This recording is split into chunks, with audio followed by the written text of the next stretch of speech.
Well, hello there, friends. Welcome back to Friday Night Role-Playing Unlimited presents Enemier the First Step Reimagined. I am your host, Tragically HP, coming to you live from the 100th Meridian, where isn't it amazing what you can accomplish when you don't let the nation get in your way? It's been a couple weeks since we've done this. I actually took my break right before Friday night 2 weeks ago, so we have not been here in-game for Enemier for a bit of time here. And let's just fix that right now and kick this game off. Hello, everybody.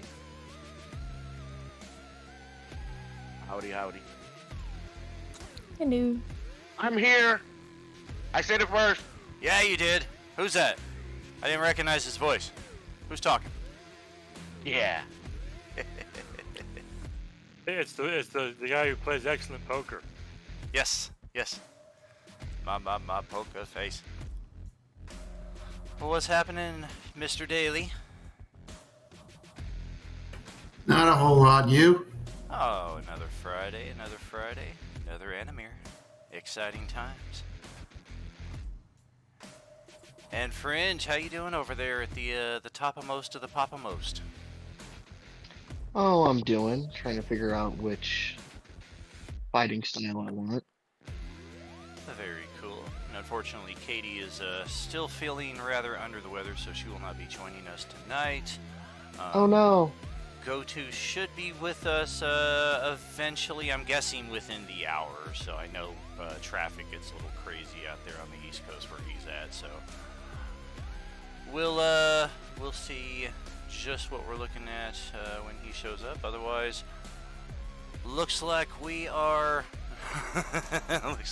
looking at a full party as we're gonna get here tonight. I guess I should get us off the starting screen here. The stream has started. There we go. I guess it's okay that Katie's gone. She's playing nursemaid to two people now. Yeah, exactly. Definitely gonna have to figure out what we are doing with Sadrake.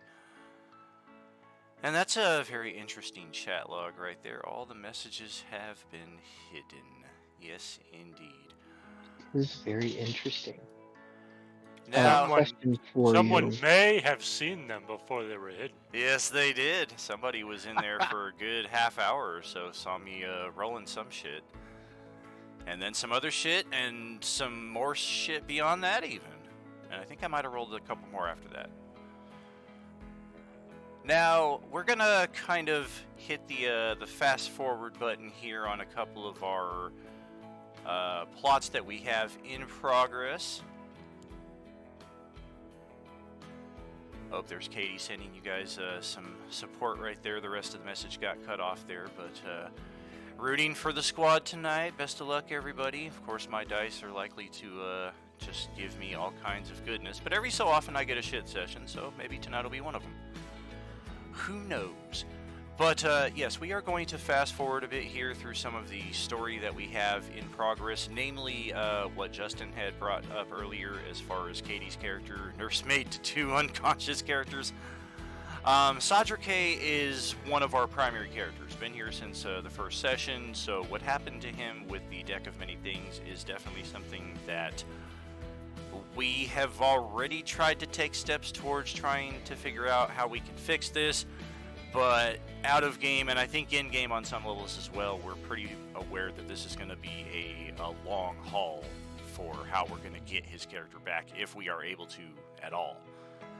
So in the meantime, Ben will be bringing in a new character, and additionally we had Enchantress bringing in a new character in the midst of the Deck of Many Things fiasco. With Sadrake's body getting looted.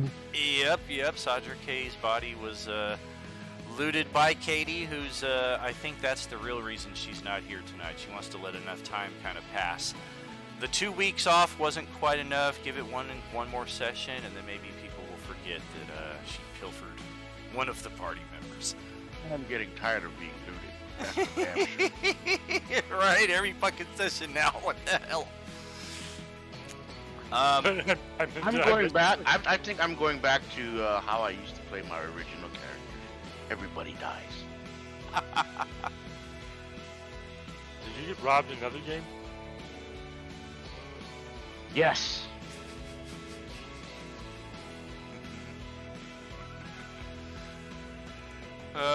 Good stuff. Those open tables are pretty unpredictable.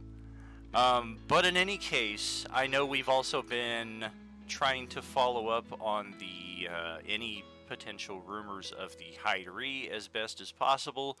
So I have included some of that in our plot for this evening.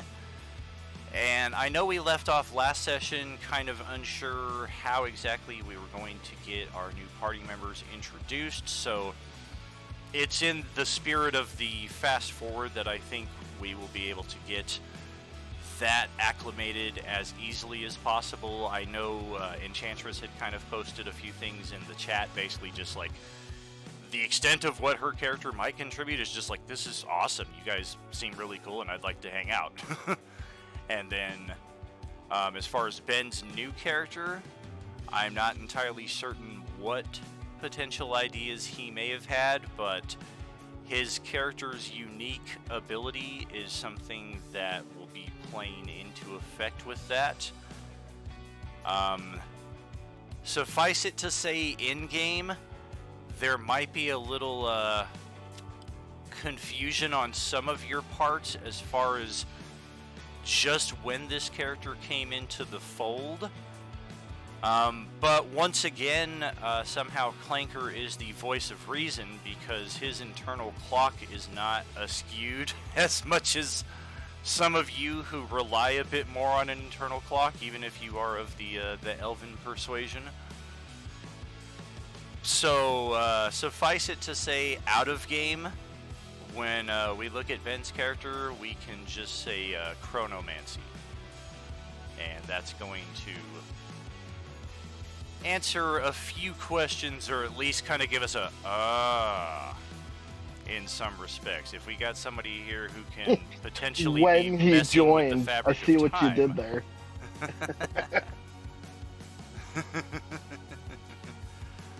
So that's what we'll be looking at there. Yeah, dude, Sean, that is a tough movie. It had been, I want to say, over a decade since I'd last seen it, and my animal empathy was not then what it is now. So that first act, I was very much like, oh, fuck, shit. Rest of the movie, I was kind of like, all right, yeah, this is all right. This is my typical horror fare. But I digress. I think we need a party token here. I'm not sure why we don't have one just yet. Yes, that's what we're looking for.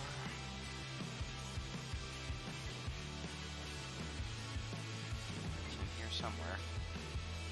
There it is. Perfect. Our traveling icon. Shrink that down just a skosh. And this will represent your party's current location on the map at any given time, assuming that I keep track of it sufficiently. Go to, what's happening? Welcome, welcome. Hey, how's it going? Sorry, work got over a little bit later today than it usually does. No problemo. If y'all didn't see the post, definitely make sure to check for your new magic item or items. Check for your new unique ability. It should be on the very bottom of the right side of the sheet under all your other character abilities and what have you. And additionally, I've updated all of your, or I think I updated all of your XP totals to 48,000, which is good to hit up for level 9. Go ahead and do that as well if you've not already. Woo. But yes, we are going to start Benny Hilling this map here in a way we have not yet done before in this campaign. Question real quick. Go right ahead. Did you get any +1 stuff? Is that what I'm looking at? I think so. I think I gave you 2 plus 1 items because I wasn't sure which of Okay. the 2 was your primary. It seemed like you might be a little more spread out. Okay, yeah, I just wanted to check and make sure it wasn't like I was missing something somewhere else. So that was. No, I didn't give you the amulet of plane travel this time. I don't think any of us were expecting that. Right? Boy, that motherfucker. I was telling I'm sorry, man.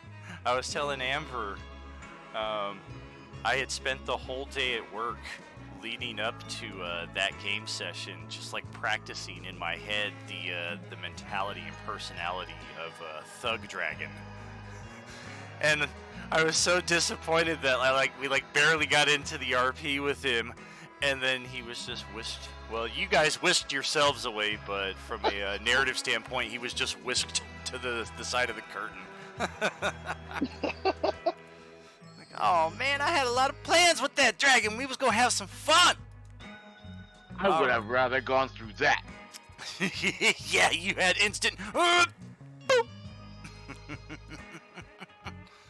Yeah, I think we were all just wanting to nope out of that situation. For sure. I mean, either that or the negative energy plane would have been probably the worst ones you could have gone to, because even any of the elemental planes, you could have feasibly. Some in your group had some resistances against elements, some barbarian resistances would have been in play, but the 2 primary energy planes would have been very, very rough, as we got a first-hand glimpse of. I think I would have preferred the negative plane. You probably would have. If I had rolled a 20 out of 21, negative energy was next. I think 21 was going to be the prime material or sigil. I forget exactly which one, because I just kind of did a brief glimpse. And there was a chart with 12 planes, and I was like, okay, so that's my first 12, and then here's 13, 14, 15, and then here we go.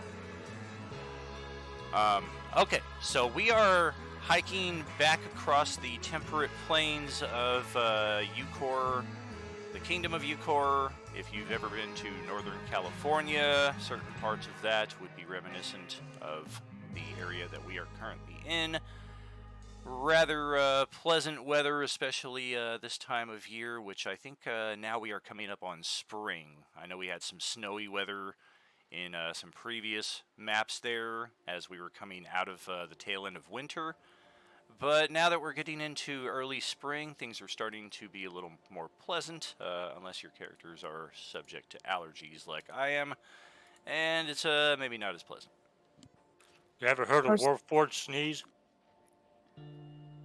Yikes. Or subject to ticks. Oh my gosh. Oh, It's yikes. terrible. Yeah, no thank you. Now, it's this is where we're gonna kind of do a bit of exposition here, because the process of getting through here is a bit time-consuming in and of itself. Were I to go through the survival checks and what have you necessary, of course, we're playing a party of level 9 characters, so some of us likely have some magical means of expediting that, assuming that the magical barriers are cooperative on this particular day. I'm also a ranger. Plus, we have rangers. I think probably at least one person's got the wanderer background. That tends to be a pretty common one. But this is also Saphiel's homeland, and this is the resolution of a quarter-century-long quest to find her brother. And finding him in the state he was in, but then also the outcome of her brother being recovered from this ancient spirit and restored at least as close as possible is about the best possible thing that she could have hoped for.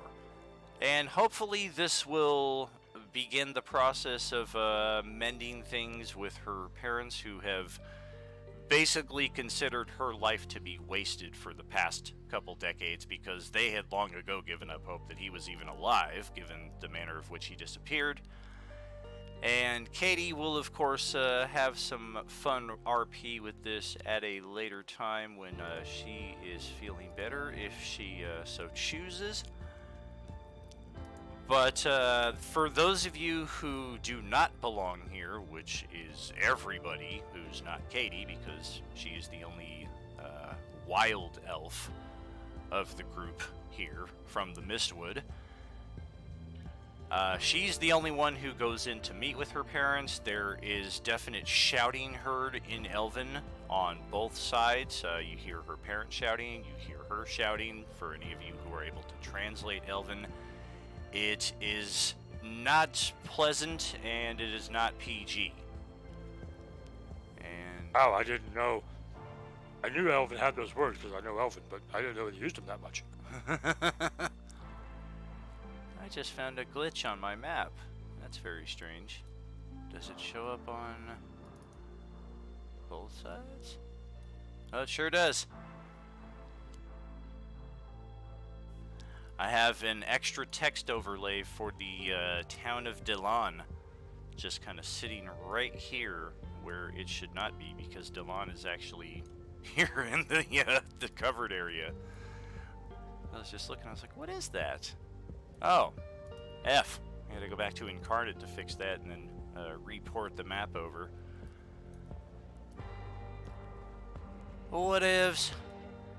So, dropping off her brother at this point and resolving that RP is strictly a side quest, primary quest for her character, side quest for the rest of you, as we are then able to get out of here and back to more hospitable lands where the people don't seem eager to throw us out on a rail at any given turn.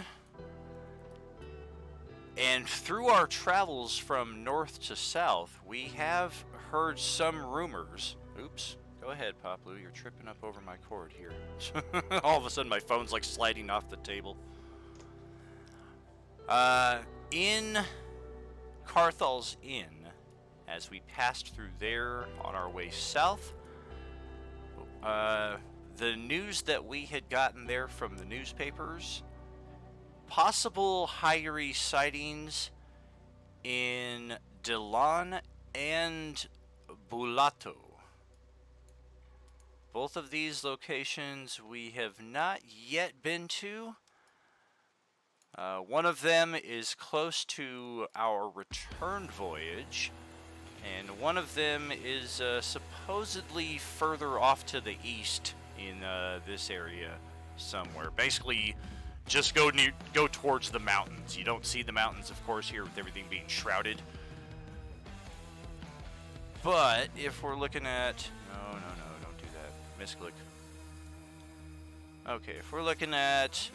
Yeah, it's like 25 miles. You can definitely see the mountains on a good clear day from that short of a distance. So we have potential Hyri sightings off to the east.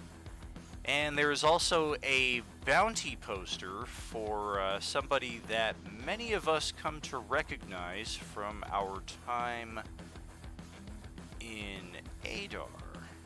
A couple of you in particular spent some time with this random bald guy who was looking for his daughter. His daughter had supposedly gone missing in the attack. He didn't know where she was. He seemed kind of befuddled at the time, not exactly clear of his facilities. And I know Glimble, and I believe it was either Katie or Enchantress, if not both, who had done some RP with him. I want to say it was Katie, because I think that was before Enchantress joined into the group. No, I believe I thought it was Sharena. Ah, Sharena. Gotcha. Whoop. But we also met him again with a wagon. Right, he passed you guys on the road as well when he was part of a some kind of merchant convoy or something, it seemed. But he is wanted for questioning involving multiple murders in the far northwest region, which based on the rough sketch of the map that you guys have access to in this particular newspaper, that's like well outside anywhere that you guys have been at this point.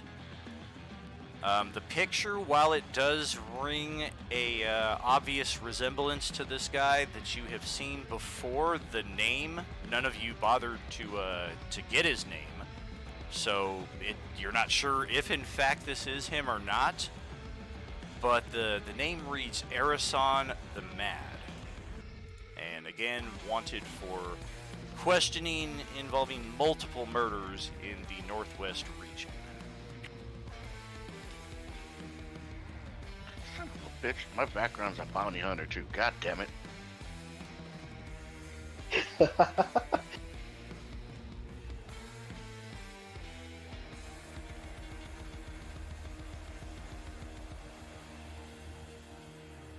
So with that being the case,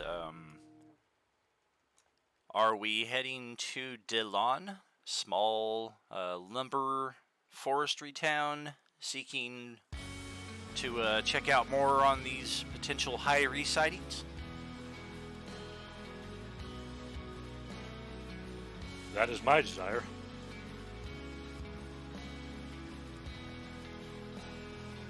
Sure.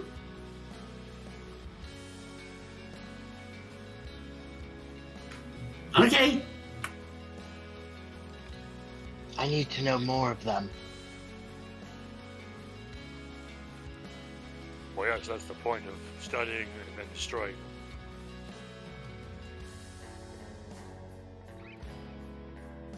Well, this is a very small village, only maybe 100 people total at the most. Seems to be almost evenly split between humans and half-elves. And just based on the state of things here, you're kind of feeling like you might have just followed up a false rumor, because if even a tiny hidery had appeared in this location, the place would likely be devastated. But still worth checking out, so we can roll some investigation checks as we roll into town here and see just what we're looking at.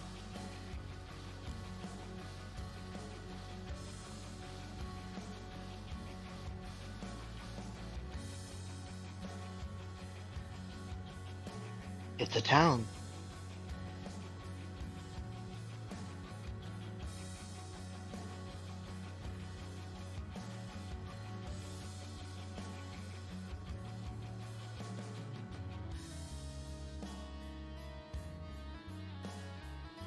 Okay. These dice are rigged. Yeah, I don't know nothing. I don't know. Who am I? I don't even know who I am. Yeah, even with not the greatest of rolls here, it's very clear that the Hyri have not been seen in this location. Whoever reported this to the news either had their facts incorrect or was just trying to make a few coins off a false tip.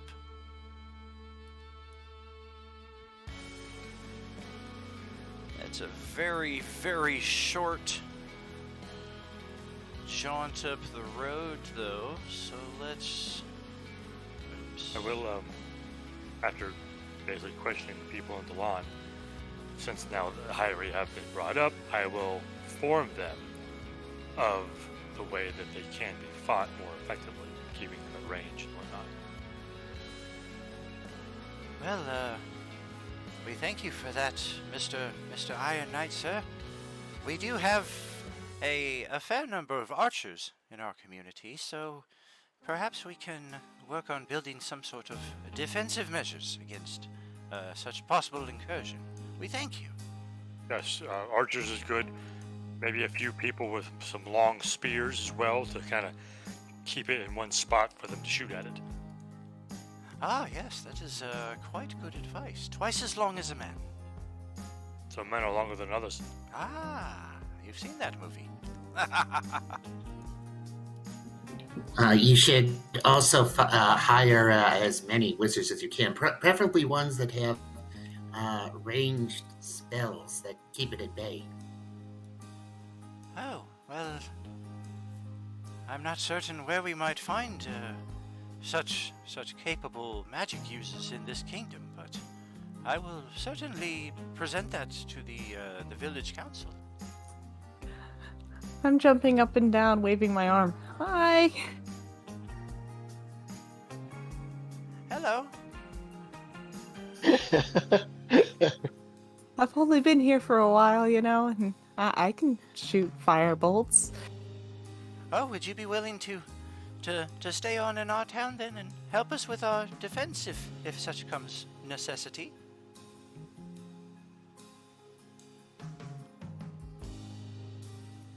Clank is just kind of staring at it now. Are we staying in this town? No. I don't think we are, no. I was merely telling how their militia can possibly stave off such an attack. Oh, never mind then. Oh, well, yes, of She's course. like, y'all can't afford me. Oh, yes. By the looks of that rapier right there, I imagine we wouldn't be able to afford the weapon without the man to wield it.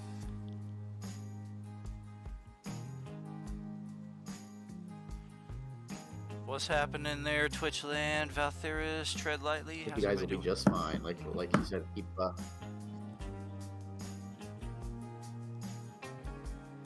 Yes, I imagine with the information your Iron Knight here has given us, we may stand as good of a shot as possible. Terrifying as a thought as that might be.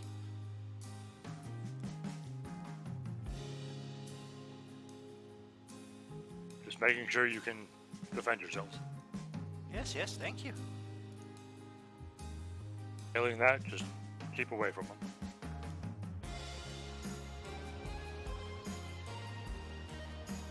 Alrighty. Good day. And good day to you, sir. Now, of course, we could take the ultra-long voyage along the roads themselves, or we could just go through the somewhat soggy lands ahead here directly to Bulato and make it there by day's end. Entirely your call. We can see it's about 15 miles out. Taking it as more or less as direct as we can. 15 miles in a single day is pretty impressive. You can do it in about 5 hours. She knows, that's right. Or probably about 2 days or so, day and a half if we were to take the roads themselves. I'm ready to just cross country it, but if everybody else is like, no, then I guess I'll take the road. We're 9th level. We can get mud on our boots. yeah, basically. Sounds good. Let's just check what potential random encounters we may have. What do they eat when they can't get hobbit? Yeah, nothing really to speak of in here. No wild beasts roaming, no monster lairs in these civilized lands. Worst possible thing that you would expect to encounter might be a raiding wild elf party from here in the mountains, but none of that is the case on this particular day. As we make our way closer and closer to the hilltop mining community of Bulato, large dwarven and gnomish presence to be found here, as well as at least a 50% population of humans. As the sun is setting behind you, even in the dim light provided, you can tell that this community has likely suffered a Hyrie attack in recent days. There are some buildings that have been leveled, and the cemetery on the northwestern outskirts is particularly busy as you are making your approach.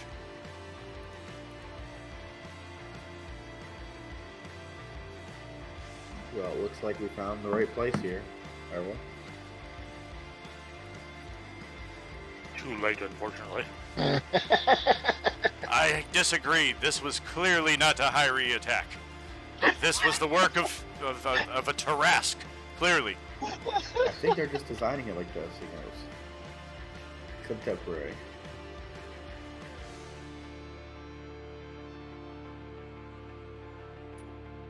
I'm quite certain it's not a Tarask.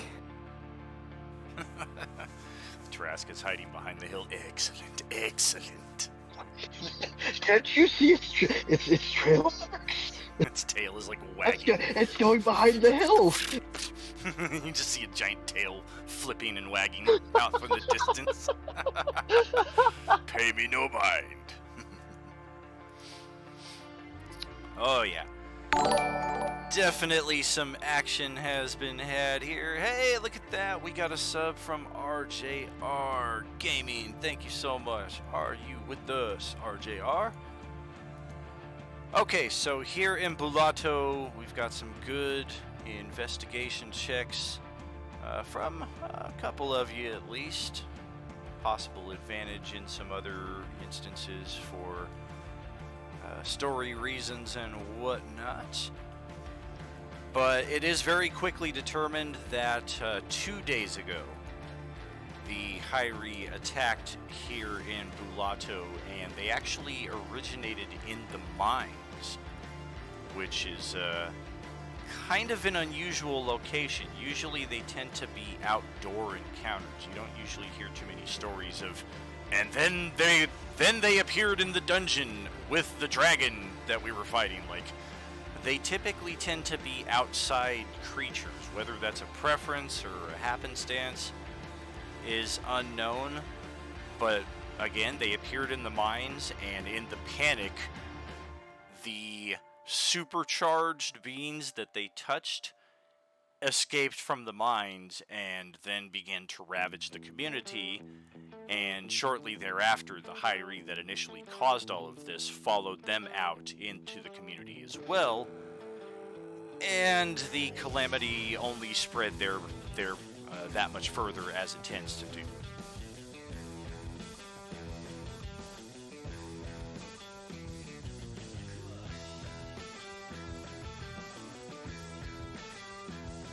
I started asking people, hey, describe what happened. How many were there? Were they big?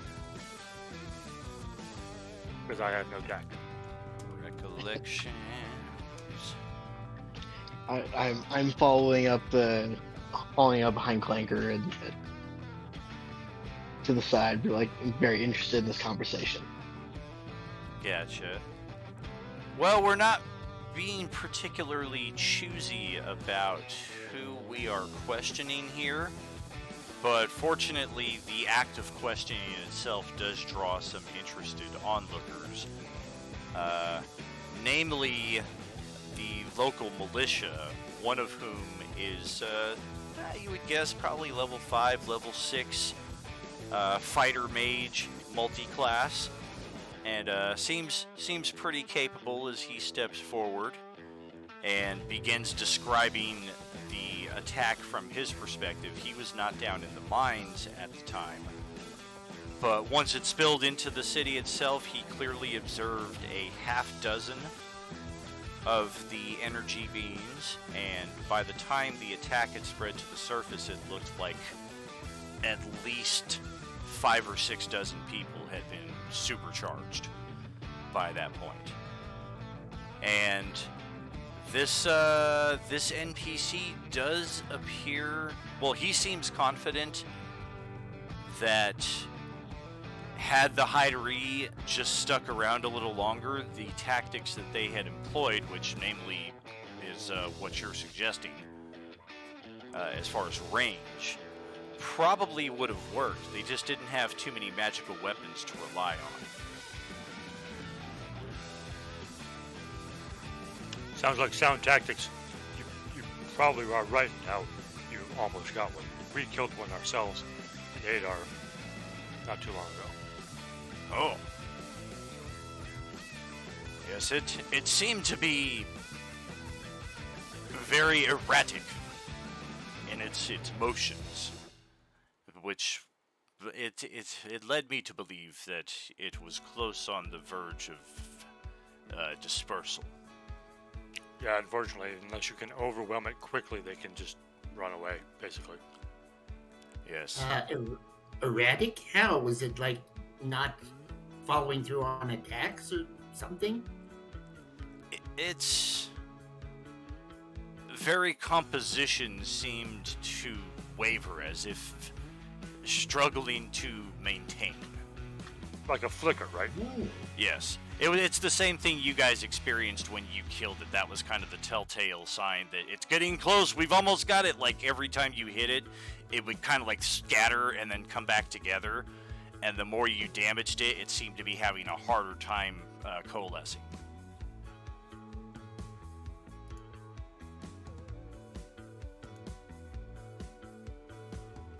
Did anyone attack it before you? Do you know? I'm not certain. A group of us converged fire on it, but by the time we started assaulting it, I cannot say if any of the other guards had fought that particular one. It's very difficult to tell them apart, being red energy. Indeed. Were they all the same size?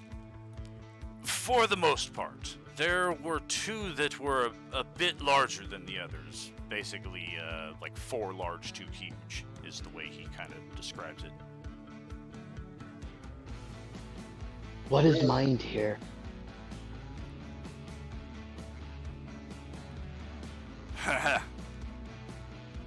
Interesting question.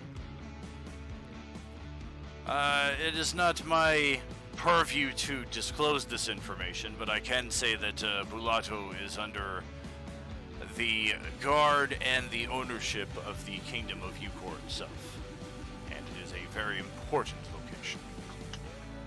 Who would we discuss?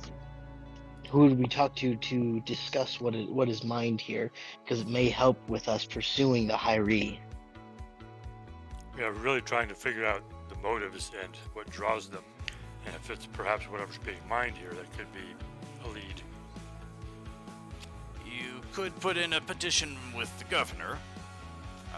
Not certain if he would see you, if he would know who you are, if perhaps you have any recommendations from another leader, perhaps.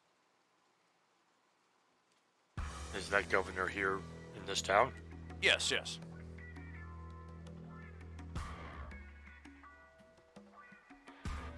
Question.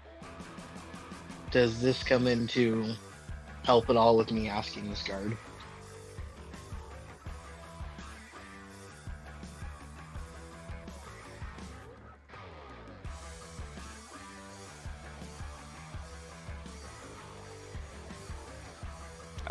No, just because he's not a commoner. He's actually got class levels.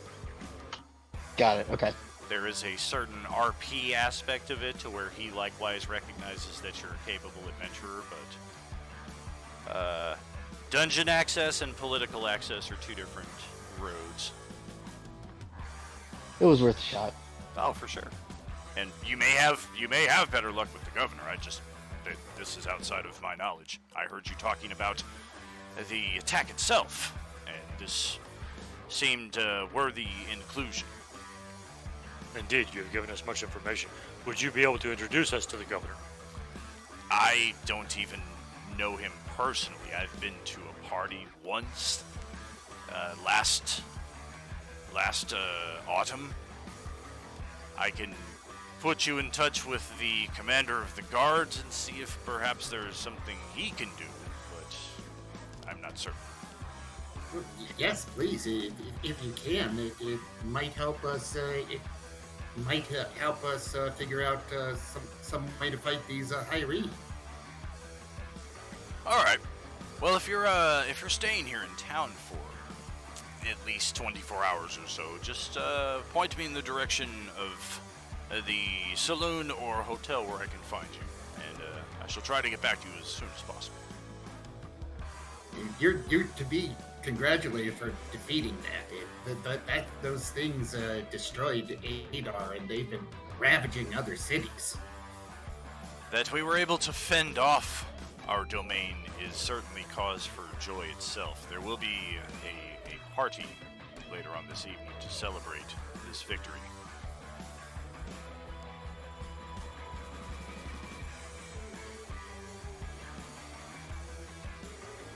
What inn would you recommend then? I'm sorry? Which of the inns would you recommend? Gotcha.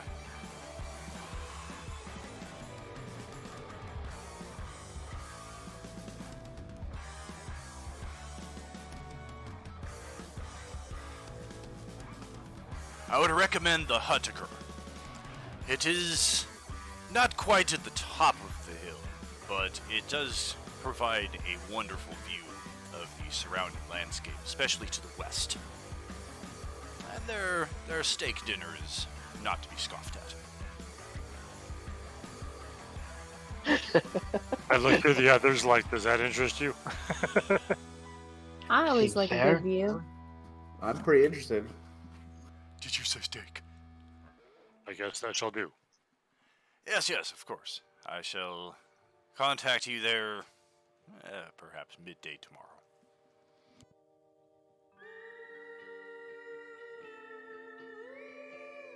I just start walking off.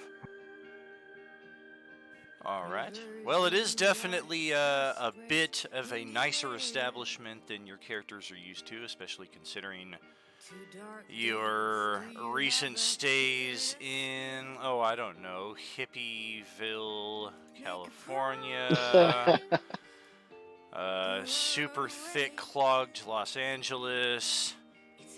Carthel's Inn was pretty nice, if not for the fact that somebody started a bar fight there and we got into some shit. Hey, San Diego was pretty nice, but we didn't spend too much time there. And then let us not forget the several days that we enjoyed the hospitality of the Salewood. Not so cool. I guess we could always go to where Ben came from.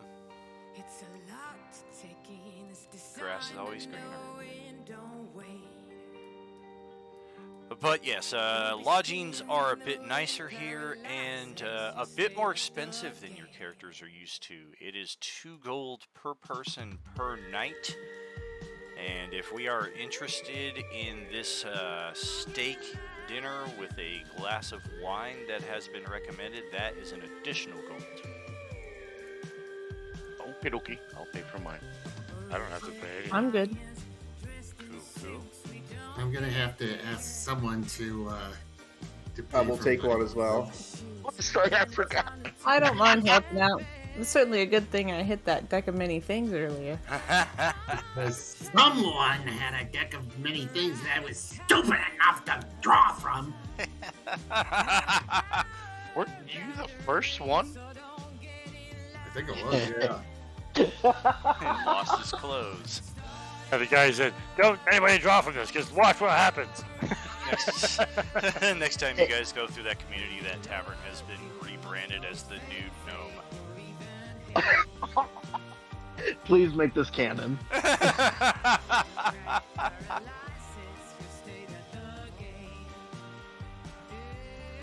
Well, 200 years people are saying, why is this called the Nude Gnome? I don't know. The bard writes the story, like etches it onto the wall behind the stage, so it will never be forgotten. And it's funny that of all the things that happened at that moment, the gnome becoming a naked gnome is the thing that sticks out to people.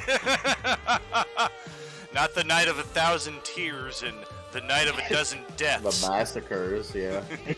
Tis a rare sight. The nude gnome. And he streaked.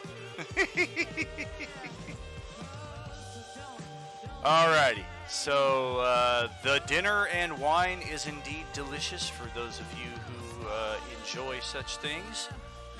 And there are other luxuries here in this community that can be purchased, namely jewels and objects d'art, primarily of dwarven craftsmanship. If anybody is interested in getting crown, a tiara, a bejeweled mug, a badass pipe.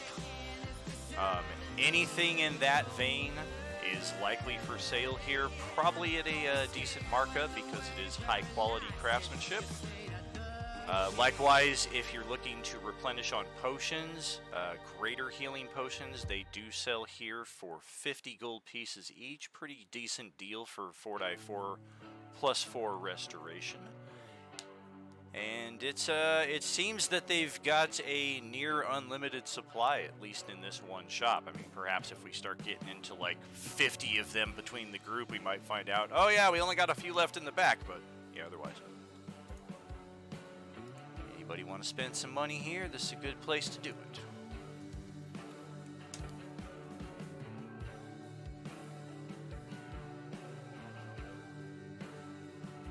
Muth has basically no money, so all Muth is paying for is lodging and some minor food.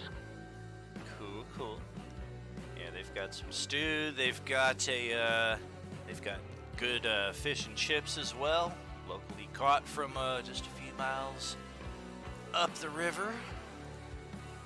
So all the food is good. The steak is particularly delicious, but you are not disappointed with whatever you happen to get. They got a good cook here as well.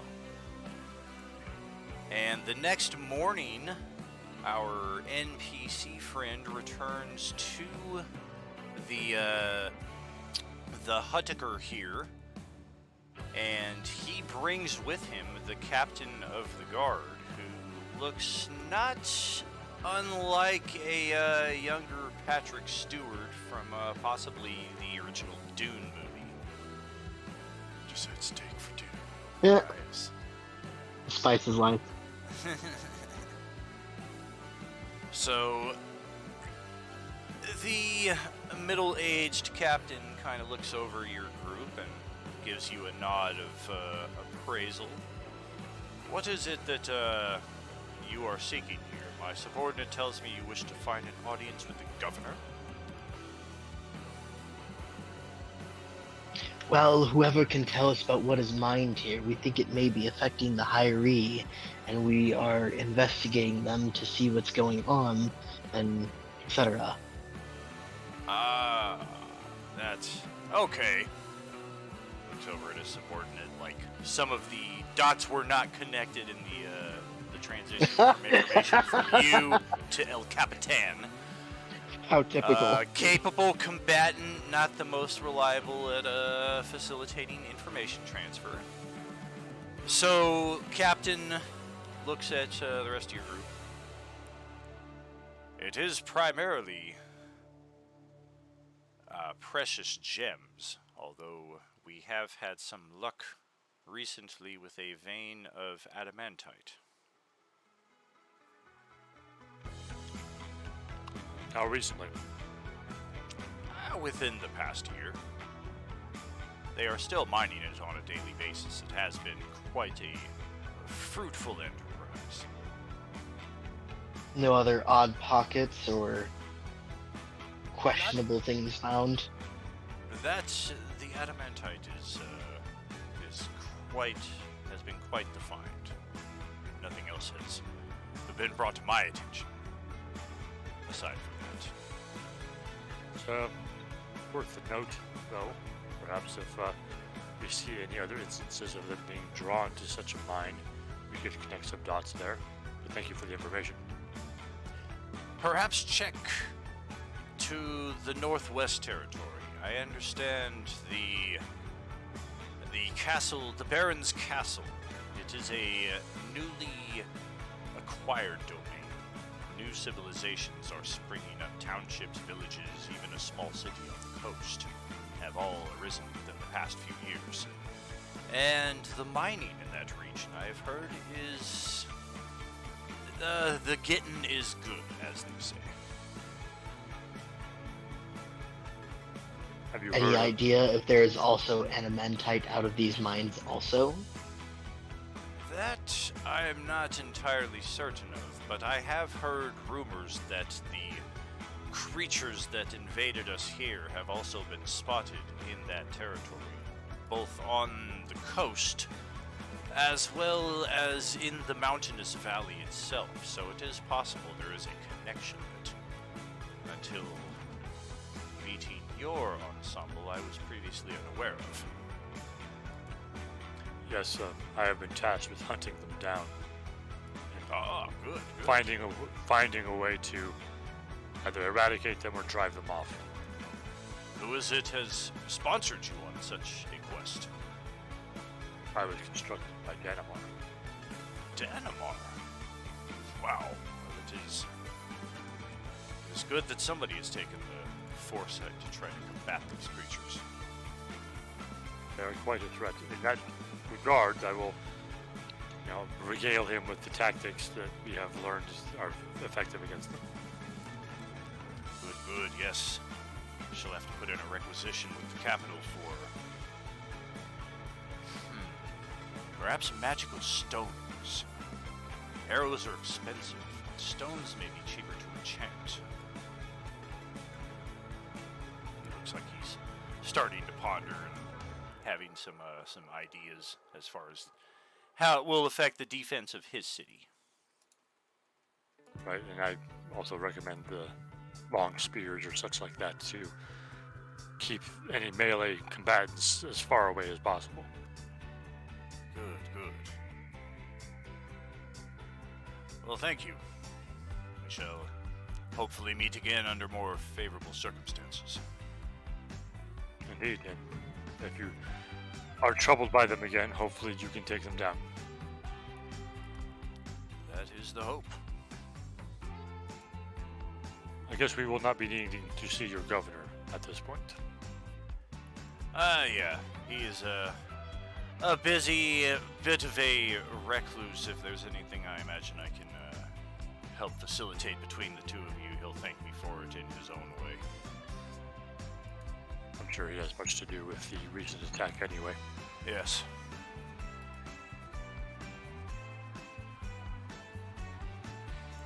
I just kind of look at the others to see if they want anything. Moose looks nonplussed. I'm good. I guess both in and out of character, because Valen hasn't fought these things before, but I guess he would have talked about it at some point. Do they have like I guess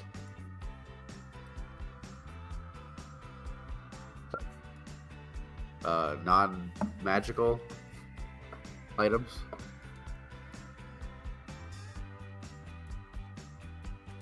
As far as for sale here in town, do they have non-magic items? No, like the sorry, my internet's not the greatest. The do the Hyri have resistance to non-magical items? They do.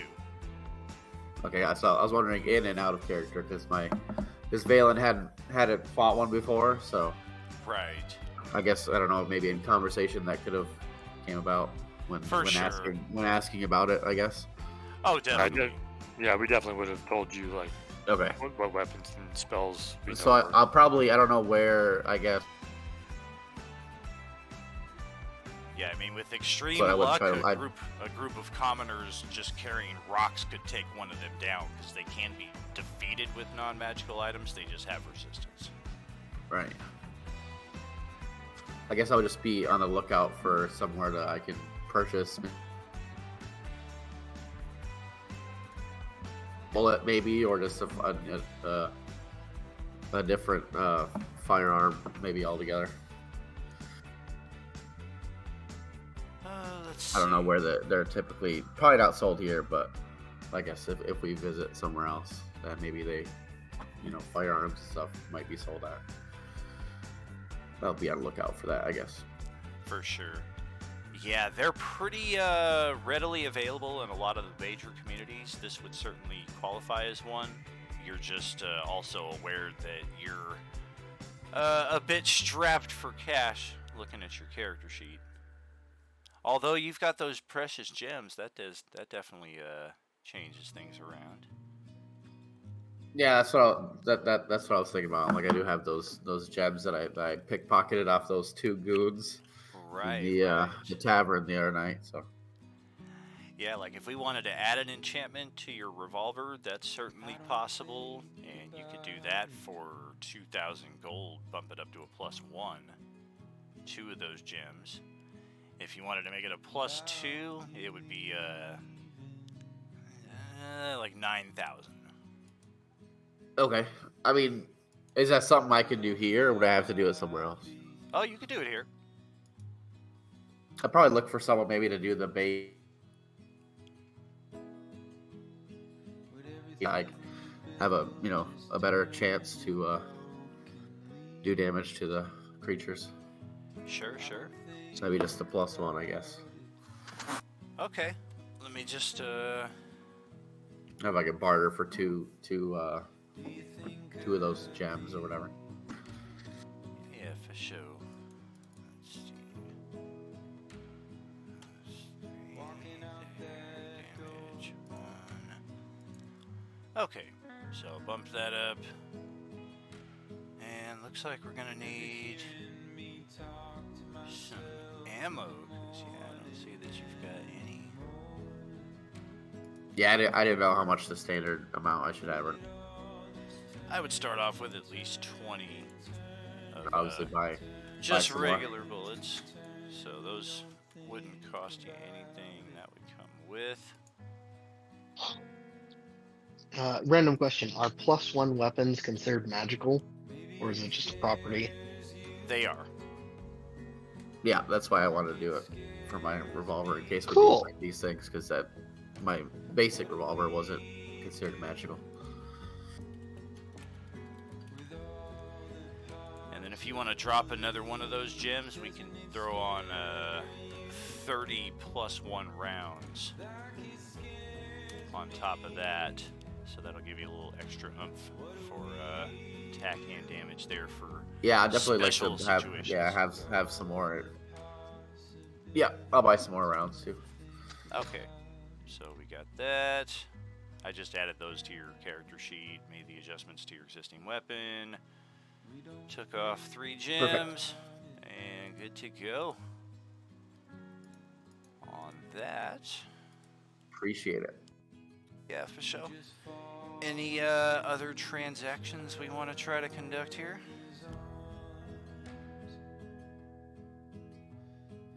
I come up to the counter and I'm like, hey, I would like to get like 10 of those healing potions. Do they even know you're there? They can Well- barely see me over the counter edge. They're like, who is that? They look over the. They're gonna hear a voice and not see anyone standing there. Be like, what the fuck?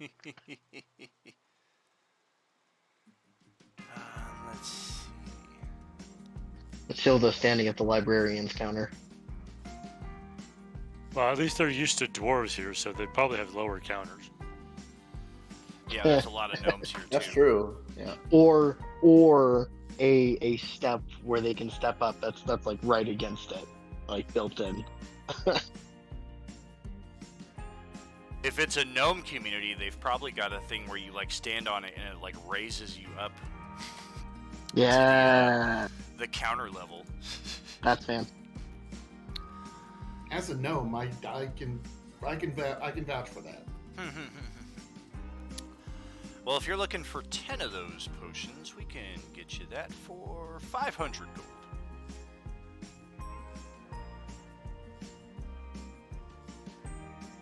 Greater That'll healing. work. All right.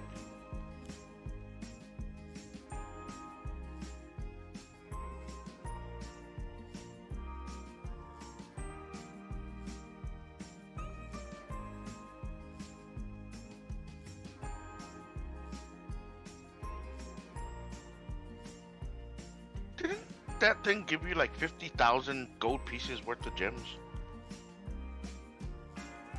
It did. Something about that. Probably buy out this damn store with probably their healing potions. Well, some of them weren't, I didn't get all of them. Well, she didn't even pick up all of them. Yeah. She left some on the ground there, and then those other 2 peons were looting them. And then I stole like 14, 15 from them.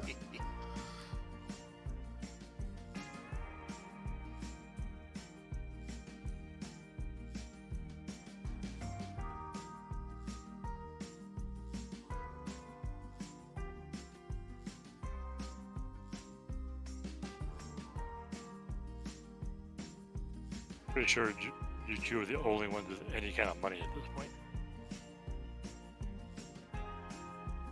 There's still 7 cards left. Yep. The gems. And then Ben has to make another character. Right? Can't be Gone, any gone. worse than what happened to the last one, right? Yeah, that one's already gone. They have the Donjon card in their sale, probably. Yeah, I know. God damn it. At least with that one, we won't have a body to look around. Yeah, it does suck that we're still toting his body around here. Maybe we want to find some place to stash that away.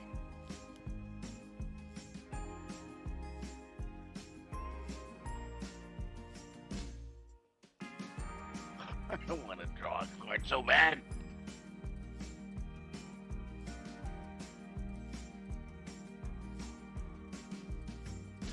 I mean, I don't have the money to get him a room somewhere for however long it's going to take.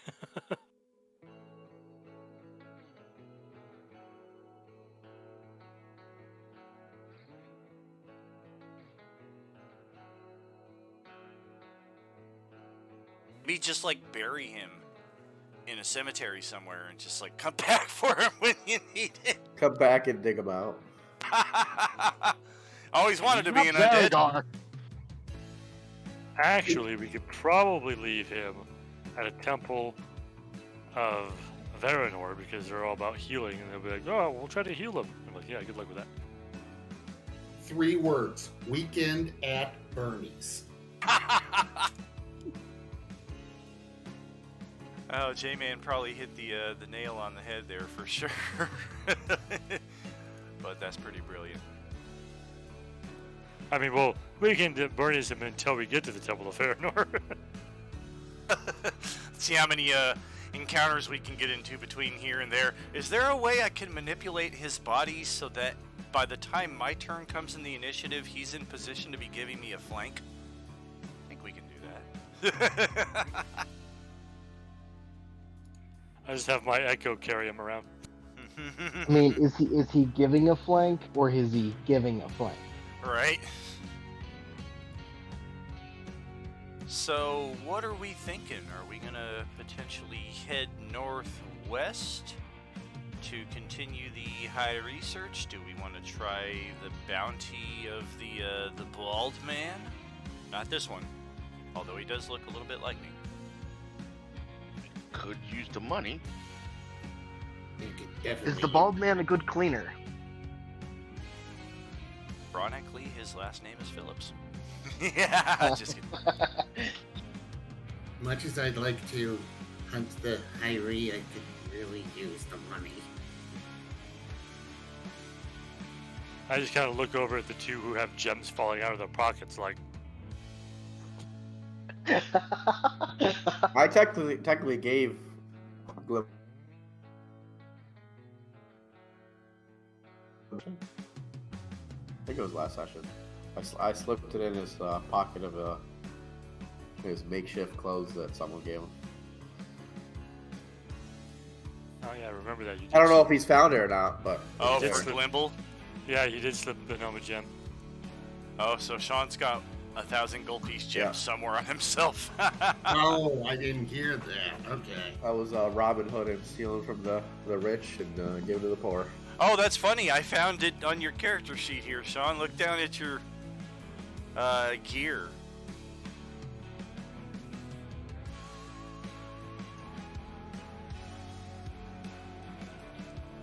Okay, I must have missed that. Yes, you got a little bit of little bling bling.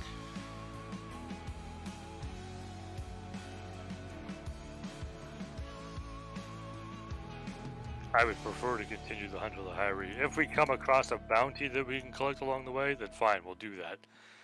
But do you know where to start looking for this man?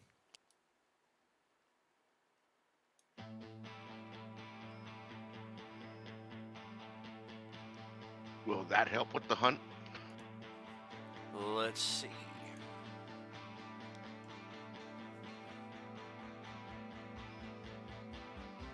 Are we asking the captain this question? I don't think the captain would be our contact in this respect. Oh, okay. But there probably is somebody here that fits the bill. There are no bounty hunters here. Universities don't trust them.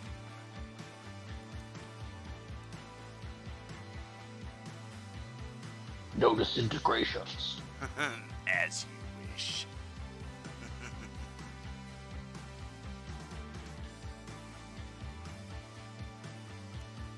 Okay. Well, it's still a check involved, but we definitely have a contact here of the variety that Ben would be seeking, and their check and knowledge is pretty good. So,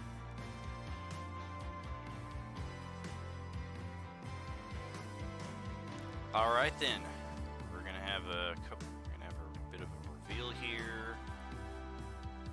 This person, Erison, is rumored to actually be a mage who was recently released from some kind of magical imprisonment. And he actually was part of Eucorian society like a century prior to the current time.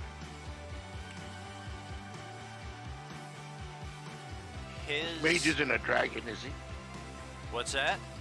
I said this mage is not a dragon, is he? He is not believed to be anything more than a very capable human sorcerer. Yeah, it doesn't help. That describes him too. Because that's how we started. And here is the location that he was unearthed from. Somewhere around here, whatever this place is called, Erison's Dungeon. Only a few short miles away from the newly crafted village of Kessian, which is up in that northwest territory, kind of where you guys have been told that Hyrie sightings exist. This is kind of more tucked away and isolated. Like, this is like extreme wilderness. This right here, the edge of the frontier. Over into here where the Baron's Castle is, and we have coastal Roali. It's a bit more civilized lands. So we may find that both of these quests lie somewhat on the same path. What we have heard is after he was released from his imprisonment, the group of adventurers who came into contact with him, they had a huge to-do in the Grand Library of Eucor City, which would mark the second time this year there was a major freaking conflict inside the Grand Library. The first being the assassination attempt upon Sadrike and Saphael, and the second one only a few weeks later. If we had actually gone into the library during our last visit to Eucor City, the timing would have worked out to where I would have put that in together because we were close enough. But that was a major combat from the very first step campaign, where Erison caught up with the heroes in Eucor City and killed a couple of them, and they were forced to resurrect at the temple. Before Erison made good his escape, he was there in the library seeking some tome. Exactly what it is, the bounty contact here is not privy to that information. But we do know that Erison is deranged, evil. He has no moral compass whatsoever. He kills because he likes it. He tortures because he loves it. He was last seen in Ucor City, battling the same people who had released him from his imprisonment. And possibly more information about him can be found at his dungeon itself, which is conveniently buried beneath a ruined church of the goddess Reina. So that takes us back here to Bulato, and I'm going to send it to the BRB screen here, since hopefully we've got enough information here that we can RP for 10 minutes or so. I'm going to brew a cup of coffee or two and listen in to what you all are planning, and I'll be right back.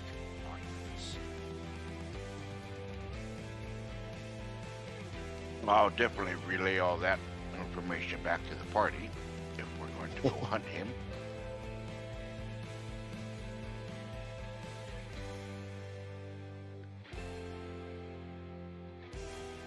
I do not care as long as it does not interfere with my tasks.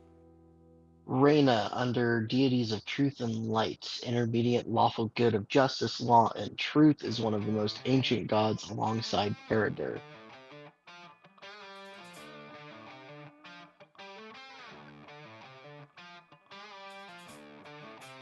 What a place for an evil NPC to make their home.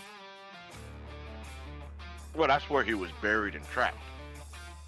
Oh, got it. Okay. So he was sealed. It's a good spot to be sealed. I'll be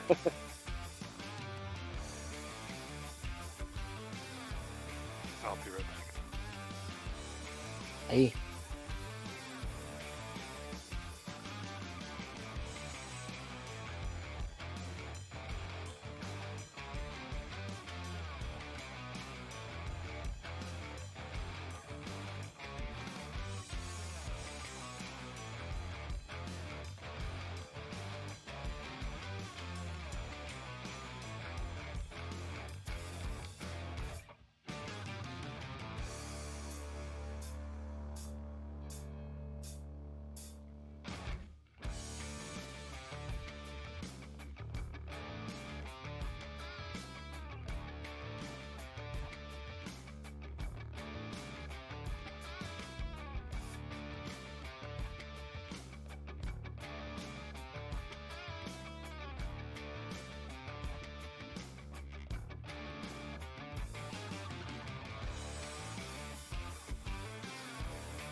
Wheels on the ground.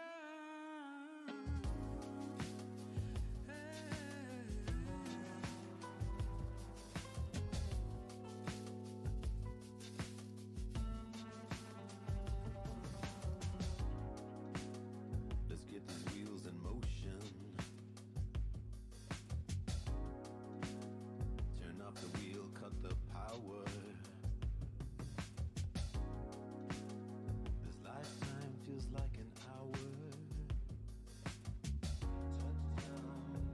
Touchdown, wheels on the ground. Can only be in one place at a time. So are we pursuing the bald man, or are we going after the Hyrie?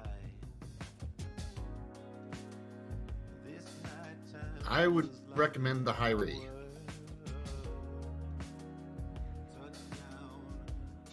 Since extra, I found 1,000 gold pieces that fell out of my pants in the wash. It's like finding coins in the couch. It's like, oh, look. Yeah, the Hyrie seem to be our main objective.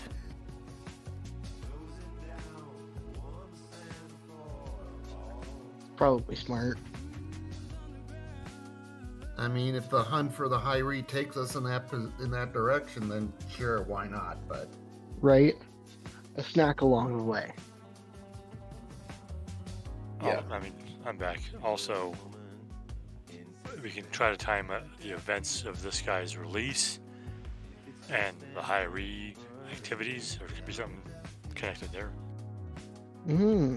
For all we know, he could have been the one that created them. I mean, I get the feeling that Hyrie have been around in a long time, so it's not like they only appeared when he did, but his release could have agitated them or something. We can always look into that. I mean, yeah, that's possible. But I think there have been records of them going back thousands of years, so I don't think he created them. He might have had something to do with releasing them, though, like you said. Yeah, there could be some sort of connection. I don't think he's like responsible for them though.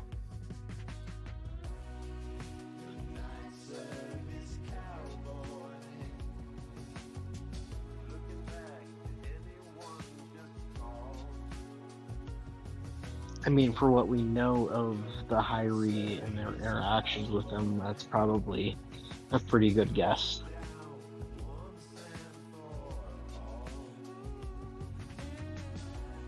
And, Clanker's obviously biased opinion.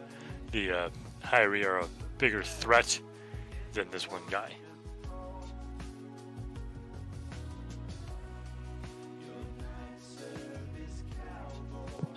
Moose response is they must be returned to the cycle. You get no argument from Clanker.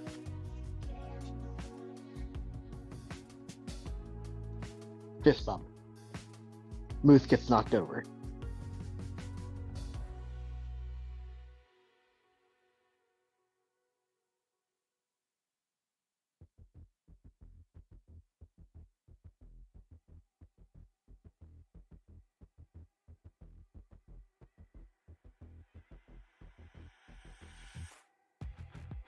So it should be like take a boat from that coastal city to go up to that coastal town up there.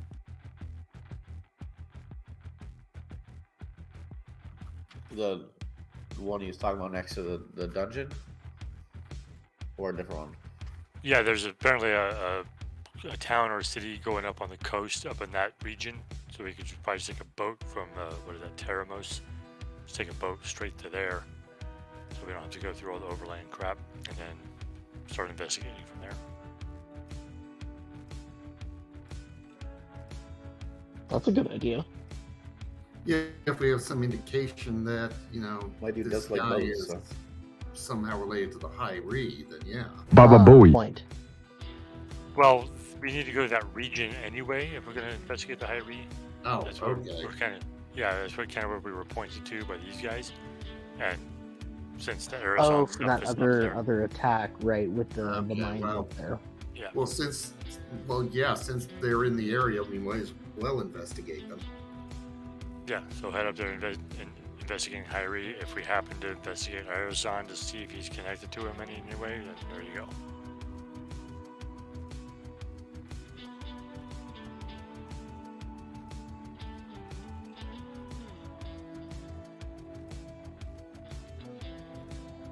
I think we could charter like a boat. The people with money could do that. Or we could steal one. Just kidding. Or not.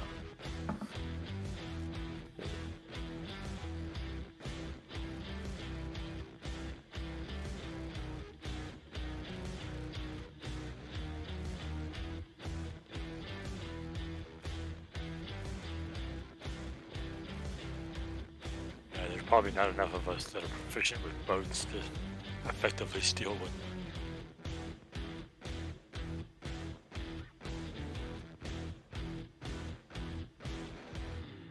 I guess this has the scoundrel background, which I don't honestly even remember what it gives me, but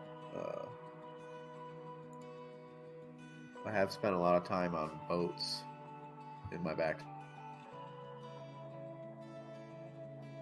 What does it give Sorry, you? so A little bit hopefully of trauma and a good gives me dash of something. a self-righteous attitude. Yeah.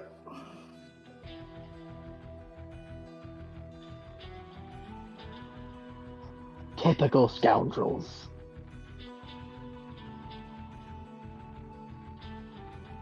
Where does it even say on the? I try to look for that blurb for the background thing on my character sheet, but I don't even know where it is. So that's one thing I've noticed about Roll20. It doesn't give you like in that bottom right column. It doesn't give you your background, whatever you selected. You have to like go and search it. Yeah, I didn't see it there. Mine popped up easy. I'm So where do just- I have to go somewhere else so that, or just look it up like elsewhere? The I column, the search column. I just go and look up there when I need to reference it for whatever reason.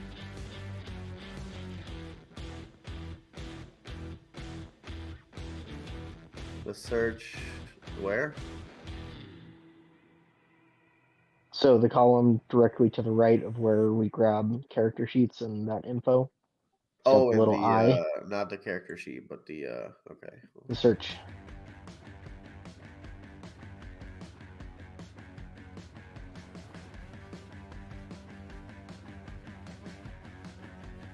According to this, you have a pet monkey wearing a tiny fez. I want to see it right now. Yeah, I saw that on my thing and I was like, what? I'm like, what does this even mean?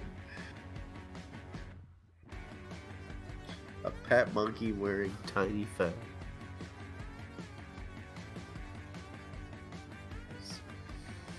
Just walk around with a monkey on my shoulder? Is that what I've been doing this whole time?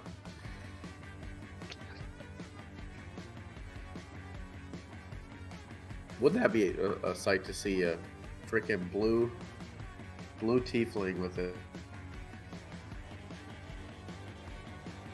Maybe perched it's on a- my shoulder? Maybe it's a demonic monkey. Could be. That actually would be kind of cool. I'm sure they got, If I could have a, things. if I could have a familiar, that's what that would be, I guess. That Demon is- monkey. That is just a random equipment and treatment. Yeah, that's why I background. don't even know if I even read. I picked like a sailor pirate of sorts. So I'm like, scoundrel sounds good, but I didn't really look and read exactly what it gave me.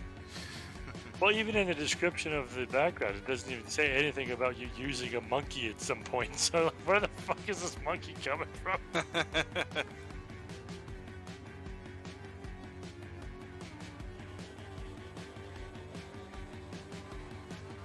Oh, that's because you're Aladdin.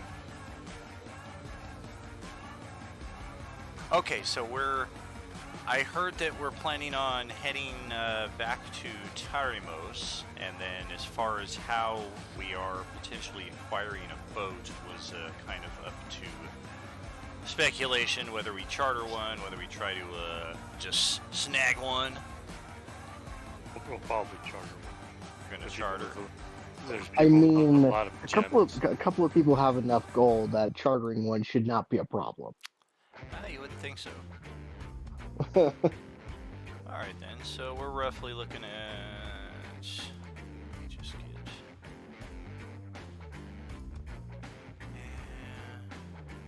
I don't see it. I can show it on one side, I can't see it on the other. And then vice versa. Okay. Well, this is the one I need to see. Yeah, about 35 miles. Straight journey by ship. Relatively affordable, easy passage. A little bit of choppy waters. Let's check weather forecast.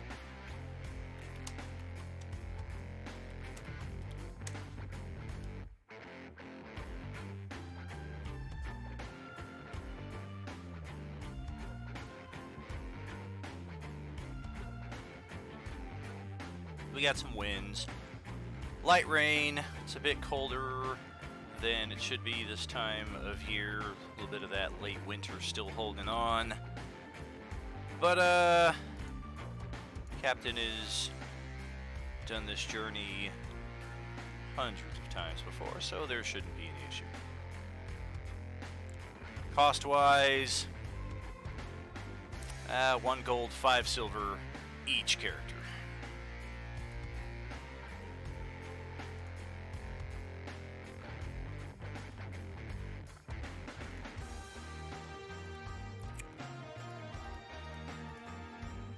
A whole bet it is now. I'd give enough gold for everyone, like 7 or I don't know how many people we have here. But Okay. I think we have 7 characters total in the group. Katie is with us in spirit. On the way here or here, is there a Temple of Varanor we can drop off Homeboy? Oh, 1 second. I'm on a different section of the map here, still clearing out some space on the sea. What's here or here? Carthel's Inn? Anywhere along the way to Teramos? Is there a Temple of Varanor? We'd have to go a bit out of the way, but North Sandaga would be our best bet. We could just charter the boat from there, too, since we'd be on the coast. It would be more expensive of a ship travel, though.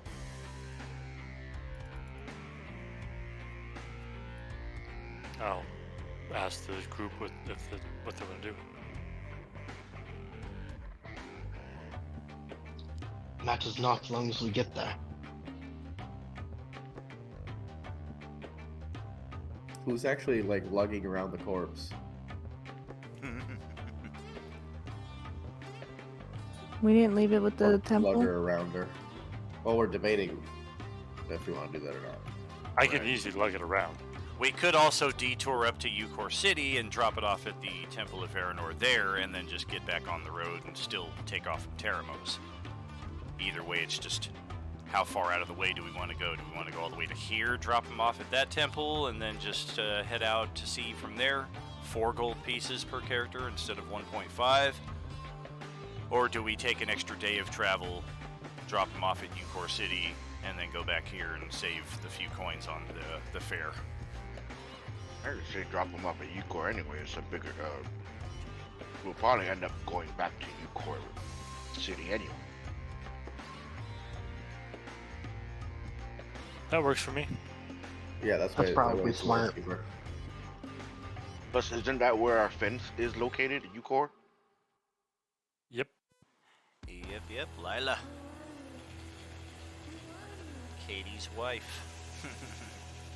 And we can like, okay, bring her in on the information. Well, we're leaving Zadricate here, so keep an eye out.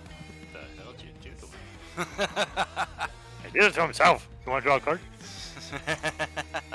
Don't mind if I do. Wow! Just open up some more spots. Okay. Are we leaving any form of donation with the temple upon leaving the body, or are we just going to leave the body here? And, best of luck.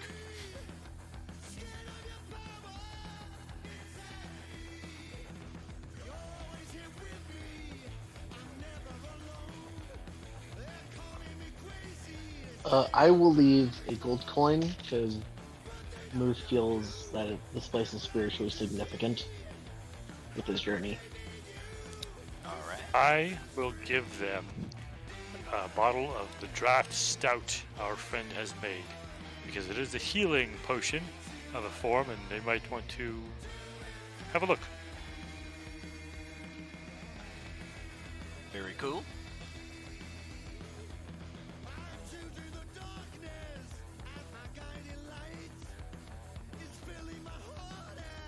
Uh-oh, what are you saving against? Drawing a card. Oh. What's the DC? 25? You made it out of reach. I made a 15. Ah. Fair. Well, okay. So, minor magic item and a lucky coin left behind with the body of Sadrake. And we make our way to Taramos itself for the second time this campaign. This time, fortunately, not fleeing a ravaging force of Hyri upon the Eucorian School of Sorcery. And we make it just about here. Blackjack! And it is time for dun dun dun. Initiative.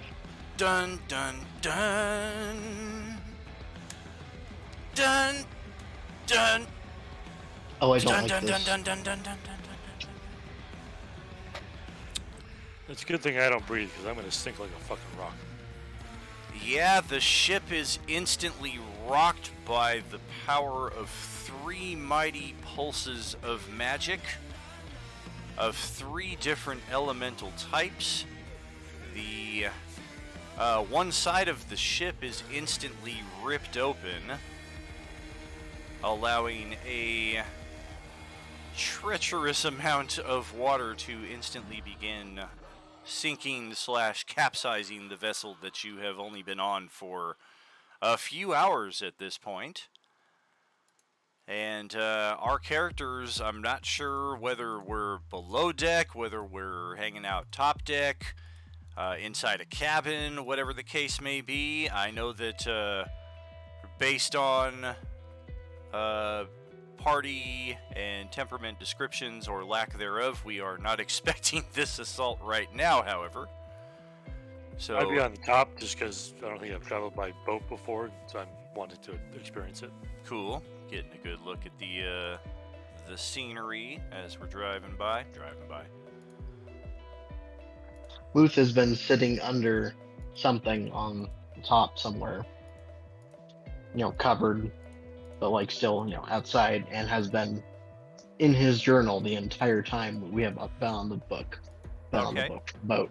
Very cool. I'd be taking in the scenery as well. Cool. Same. Gonna reveal a bit more of the scenery on the north side here. The Festers. Treacherous, stinking, sharp labyrinth of razor-sharp rock. Yeah, that is our path, Sir Dwarf.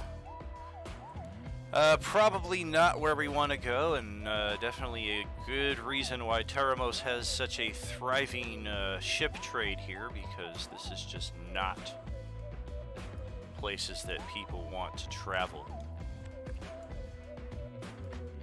And as we see the ship coming under attack, it is the energy sources themselves. One of them a ball of fire, another one a blast of lightning, and another one that appears to be a carpet of ice growing from beneath the ship, where it has already been blasted apart in 2 areas, so the ice is just further weakening the ship's integrity at this point. Roll perception checks, those of you who are up on the deck.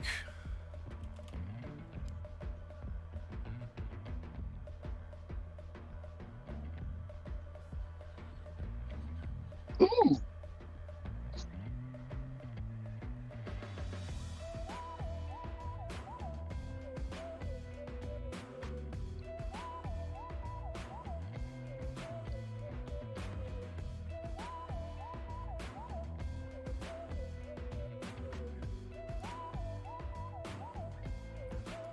That was a pretty good roll for once. Not bad at all. So, Muth and Selena both catch a glimpse of a man flying around about 60 feet or so above and kind of out from the ship. Obviously a wizard of some type, wielding a powerful magical staff and wearing what appears to be a nondescript brown cloak,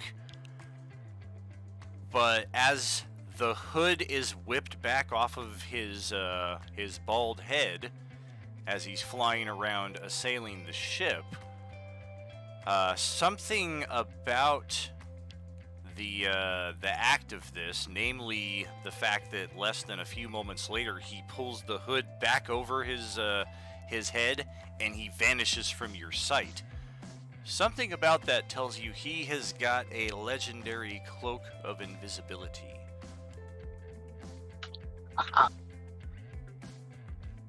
And this ship is a sinkin', and a sinkin' bad, as the target of your bounty has just enshrouded himself in legendary invisibility after, for some reason, leveling an assault upon your vessel.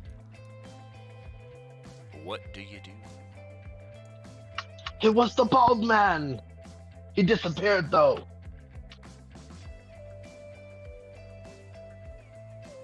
I don't think it matters right now. I do not know how to fix a ship. How fast are we sinking?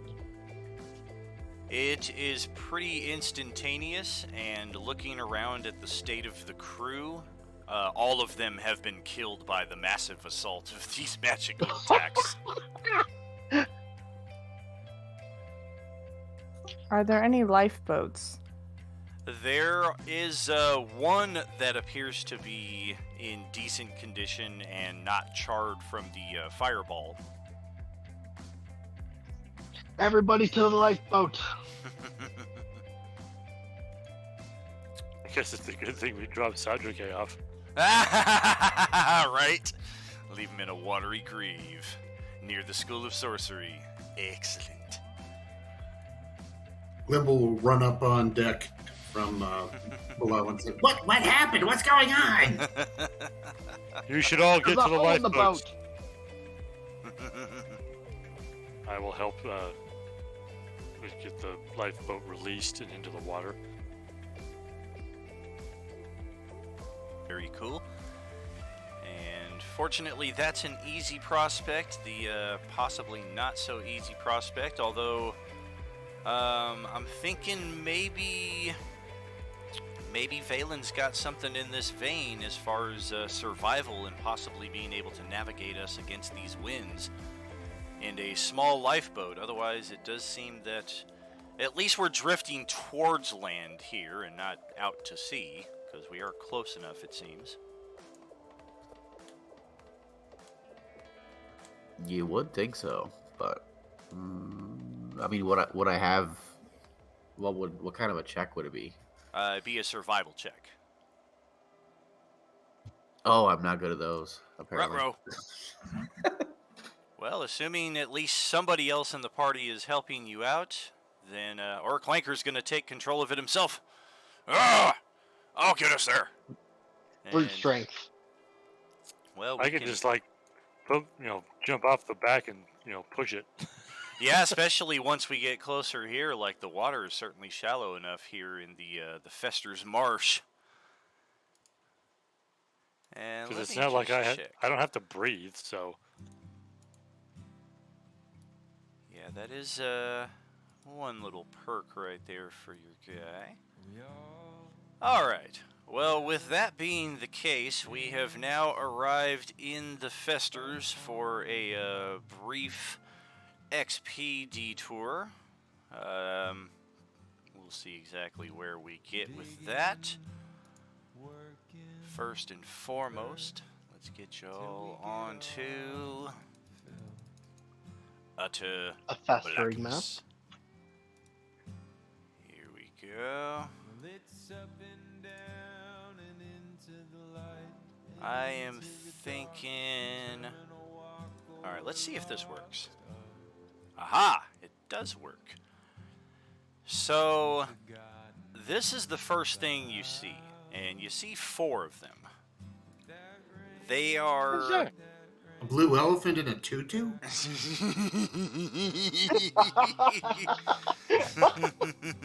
That's Max Rebo to you. These are. Let me double check. Yes. No. Yes. Get off of. They are large-sized creatures, and they appear to be probably gas-based, based on how they're kind of floating and just gently bobbing above the surface of the marsh here. You can't tell if they are hostile or what have you towards your position, at least at this point. What I'm trying to determine mostly is, given a choice of southwest, southeast, or central south, south central, where do you think your party would want to approach this from? The closest ones of them are going to be to your south central and southeast. Southwest might give you a little bit more wiggle room to spread out just in case.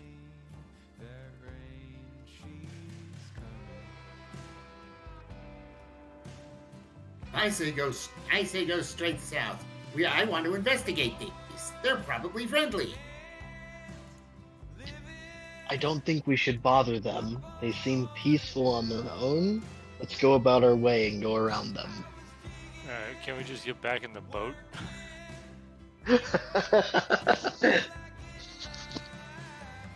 Would be south central, because the water does seem to continue more or less directly north through this map. If we all want to put ourselves in the same little spot. I can't see the map. Correct. He's asking us where we want him to put us. Oh, gotcha. Right. Or if we're thinking about going around them, then yeah, maybe we get out of the boat and try to stick to the dry land on the southwest. If we're thinking about investigating or engaging these things, then either southeast or south is going to be probably our best bet. I think we should avoid them. I will ask the question, do we wish to keep this boat and utilize the coast in our trek to Rowley, or do we wish to abandon the boat and go across land?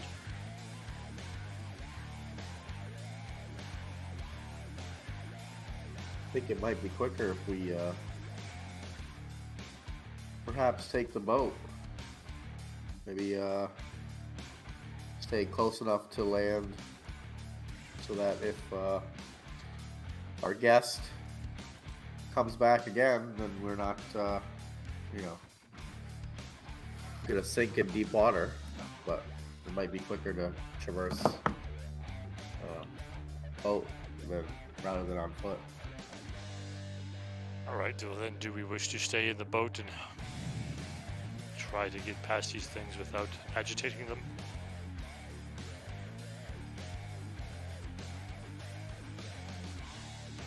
Still say I want to investigate them. I guess we can go around them. You may not be given a choice.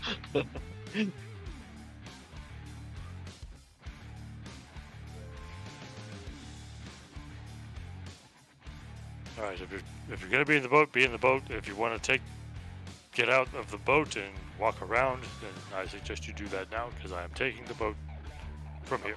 I'm staying in the boat. Same here. Staying in the boat. I think we're all gonna, be in the boat. You can watch from far away.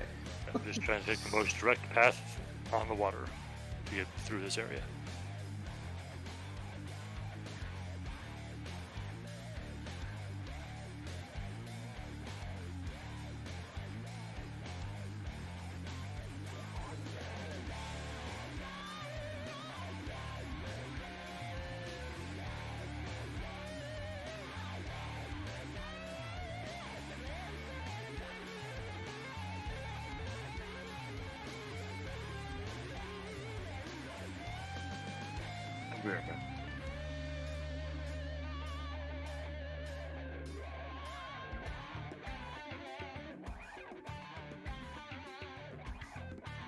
A little cozy.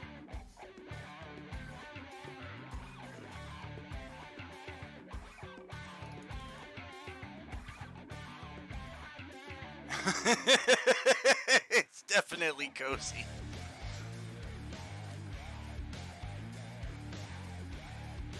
You draw a card. I wish we had a bigger boat.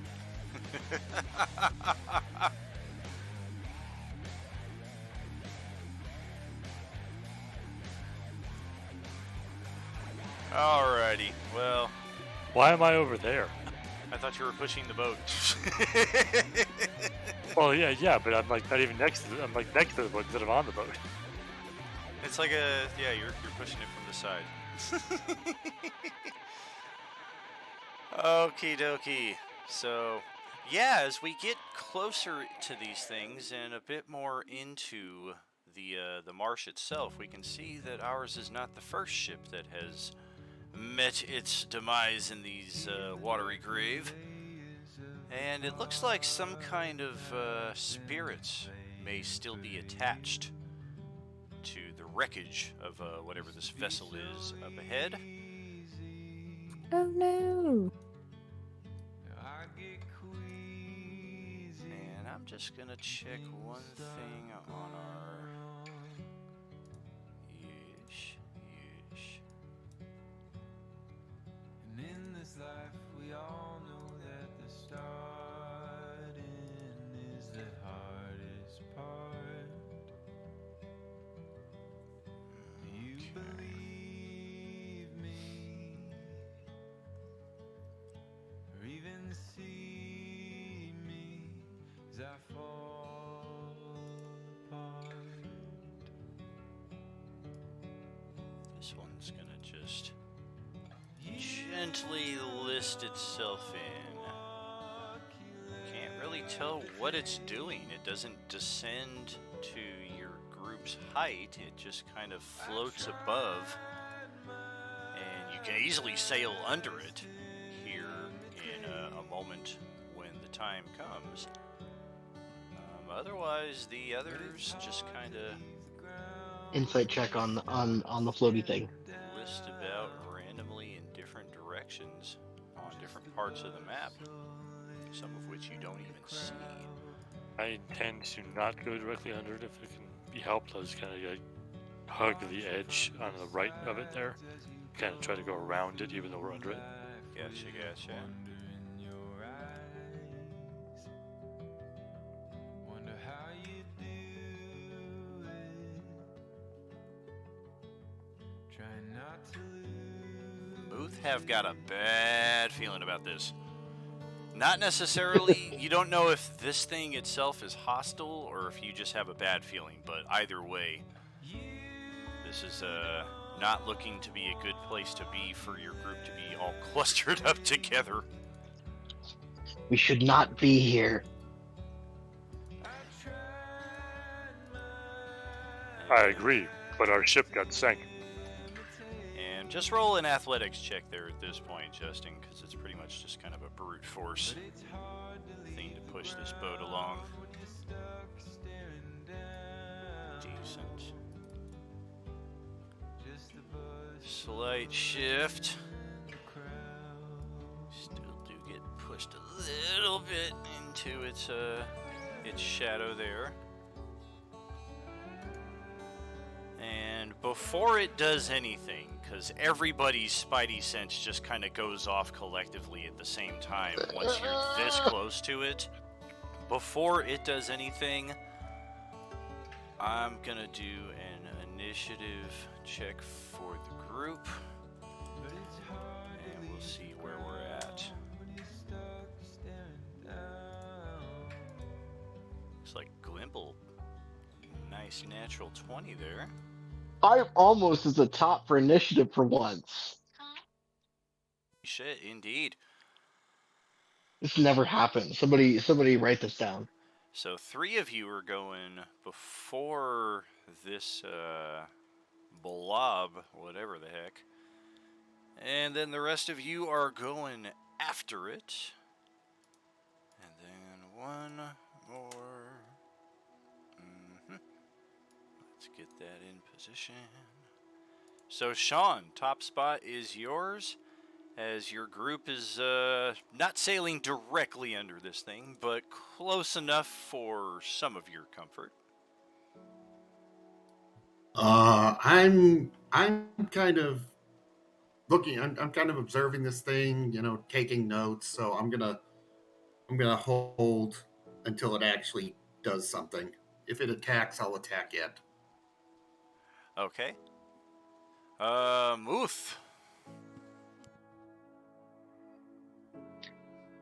Did I gain anything else from the insight check as we got closer to it?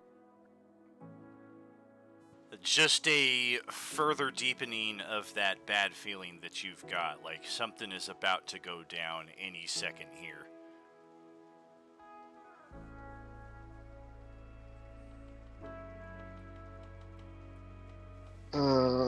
Lovely. Does it look spongy?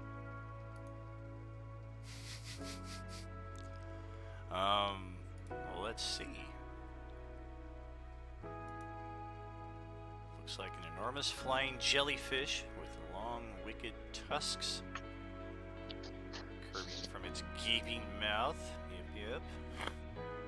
So it looks a little beefy. Seems to be drifting along with the wind.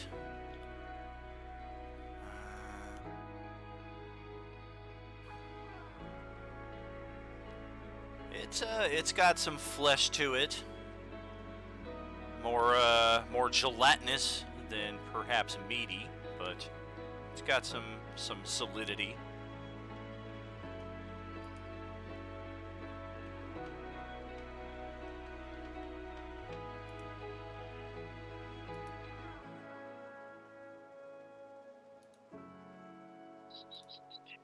Okay. What's this do?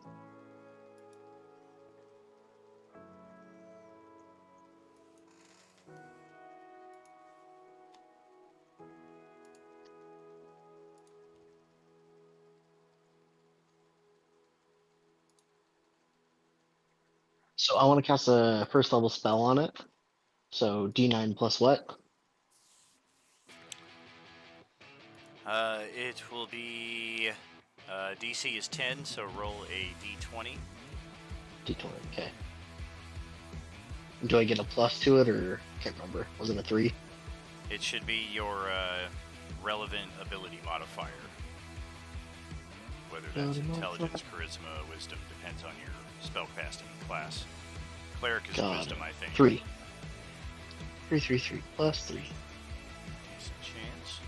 Oh, not if you roll a natural 1. Fail. Just fizzle. Oh. Fizzle. Okay. I can't even help with that roll. Right. Okay. Yeah, so with pre-action, that would be my action then, so I don't think I would have time for anything else. Right, you can move and get out of the boat if you want, or just kind of step all over everybody back and forth inside the boat. I'm gonna tumble off the backside of the boat. I'm like, I don't know about you guys, but I'm moving. I'm getting in the water. I'm gonna come over here, stand next to this stump, whatever it is. Oh, it's all wet and stinky. All right. Muth being what Muth is, Muth does not care. Actually, I'm gonna stand on this side. I like this one. Yeah, right there. Okay. Okay. So passive perception checks are likely pretty good among the group. I imagine everybody's got better than a 4. So this thing here can be seen thrashing about in the waters up ahead as it starts swimming its way towards your boat. Is that something else, or is that the gas thing back again from Wednesday? This is. Oh, Oh, it my looks different, god! okay. What is that? As it gets close enough, we behold a nondescript creature. Oh, here we go. It's a thin, elongated sea serpent. Appears to be at least 20 feet long, and its sinuous body seems to be aiding it in moving rapidly through the water.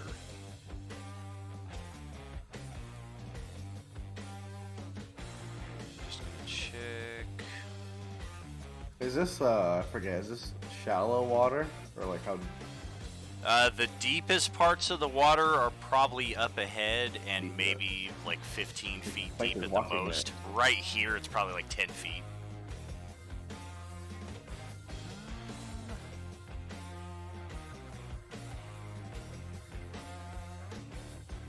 Is that where? I think it'll scooch in a little bit Where we are right more. now, or up ahead? What's that? Is it 10 feet deep, like where we're at right now, or is Correct. It... Okay. Yeah, 10 feet here, maybe 15, 20 feet deep up ahead where the ship is sunk here.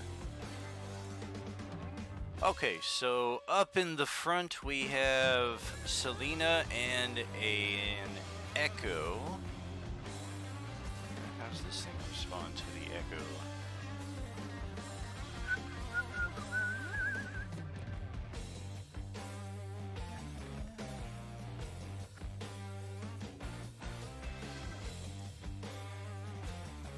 Well, a natural 20 on its perception check.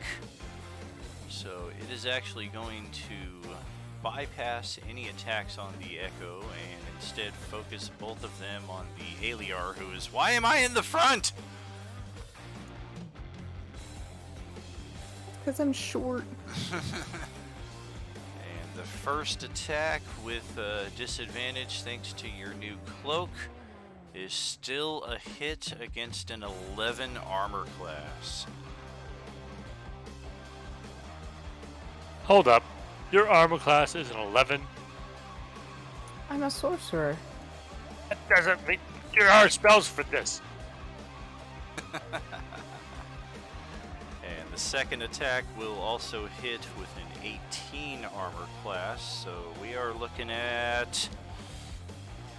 from the bite attack, it is 15 piercing and 8 poison, 23 total. And the tail attack is going to dish 11 bludgeoning and wrap around the tiny Aliar in a grapple.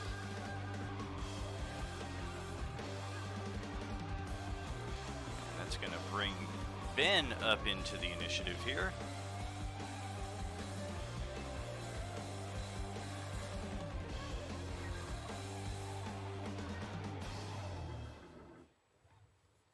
Alright, so the jellyfish is 30 feet above us? Yes.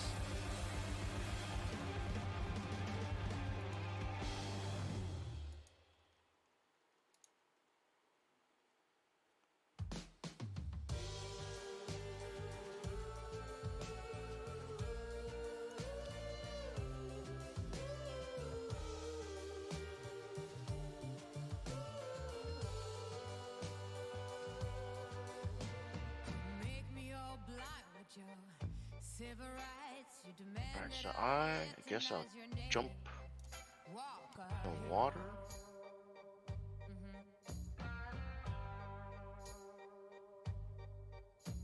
You cover us in shame and I take the blame. Living by the rules, teen witch, high school blues. Walk ahead. And I'll attack this sea serpent thingy. Can us keep provoking?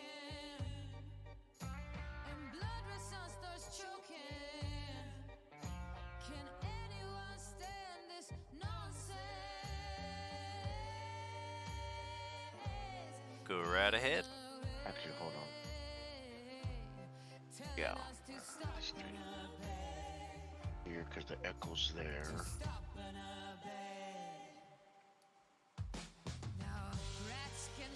Keep in mind, this is all obviously difficult terrain. Unless your character can fly. A 29 is going to hit even a Tarrasque, so no issue whatsoever with that. Roll a con save. That's a problem.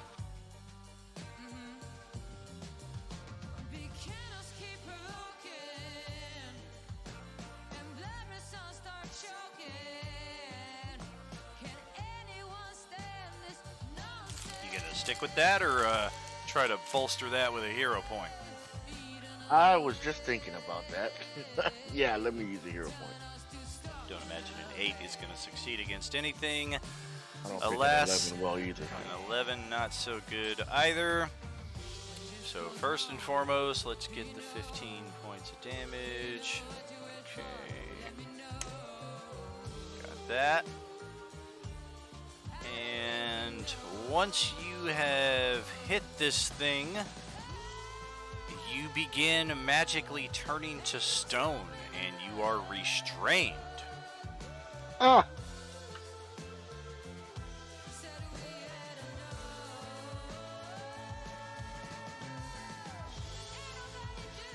And I don't want to carry around another one of your characters.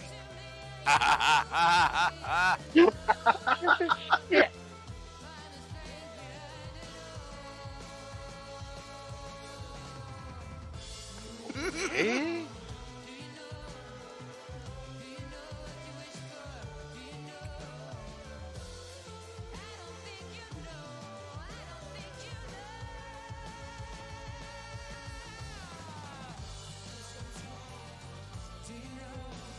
So what? My legs are stone. I mean, part of me is stone. Well, you begin turning to stone.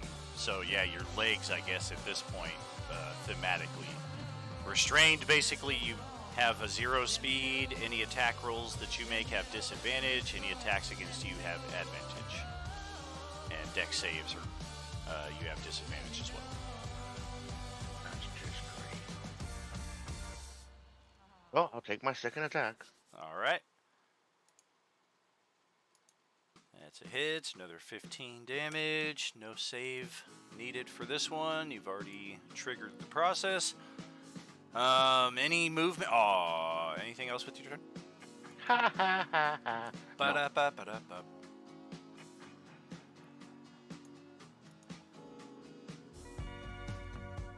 Okay, well, let's have the jellyfish just kind of drift like so. And looks like that's going to be 1, 2, 3, 4 characters caught in its wake.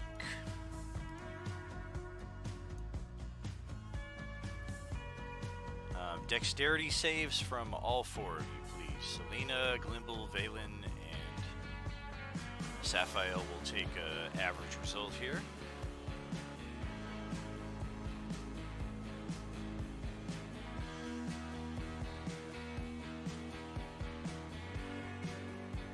Nice. That's good because I don't have any modifier for that. That worked out well. So, as this thing sweeps over you, its wispy tendrils that are dangling below it come a bit more into focus here in the gloom. And as these tendrils touch your characters, they begin electrifying, dealing 10 points of lightning damage, or half for those of you who have made your saves. And then, of course, if you have made your save, choose a place other than on the boat. I am going to move Sapphire over here, 5 hit points lower.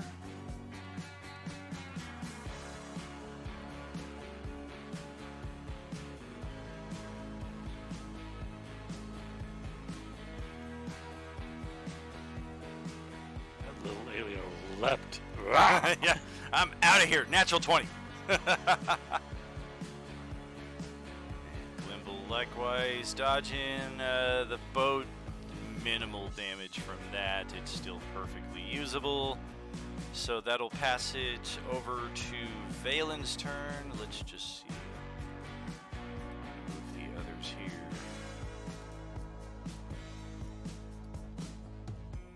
I had a ready to action if it attacked.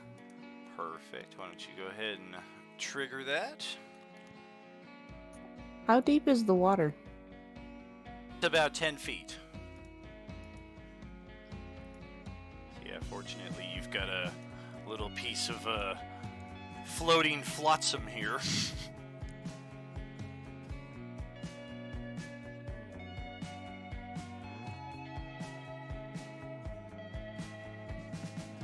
Oh, meeting lightning with lightning. Damage immunities. Lightning. Fuck. Alrighty, well, you definitely hit it. no! But it is completely unaffected.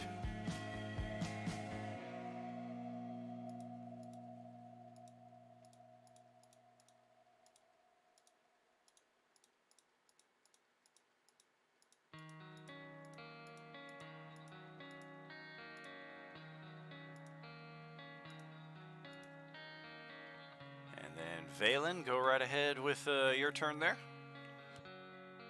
Did he get like petrified too, or did it not happen for him? I'm looking out for that in character and out of character. The only one who's been petrified so far is Kylia over here. Everybody else who was on the boat with you looked like they took some lightning damage, but not... So it was a melee, right?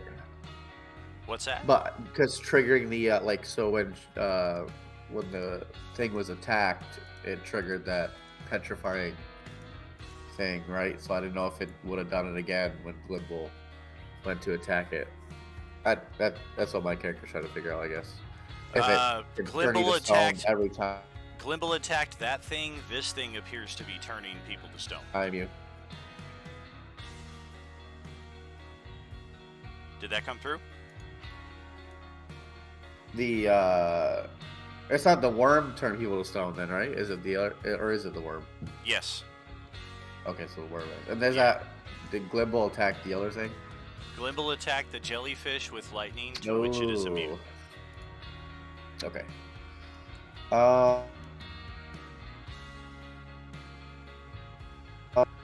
Could I do? I guess in character, could I do some kind of a check to see if I would, if I know the origins of what's going on with that?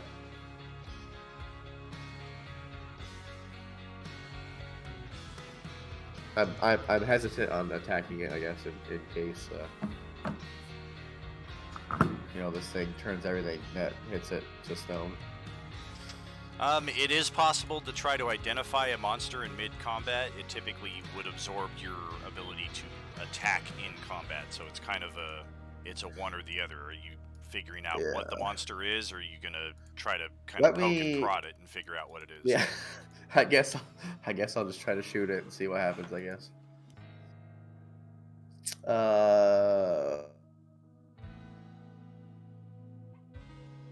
Over here and take 2 shots.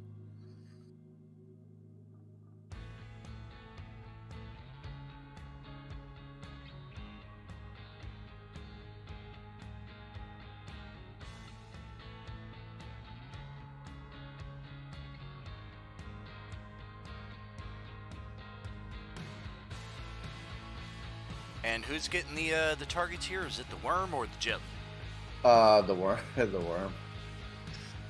Let's see. Okay. It might get turned to stone too.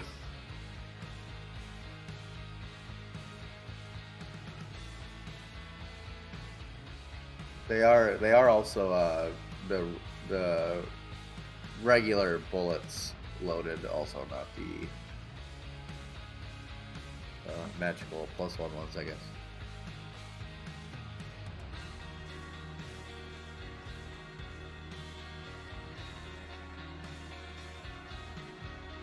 Well, that changes things a bit.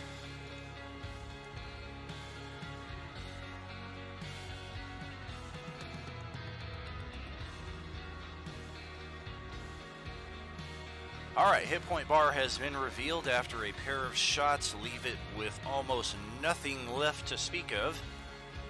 And yeah, firing at this thing from range does not risk turning your character to stone. Ooh, okay.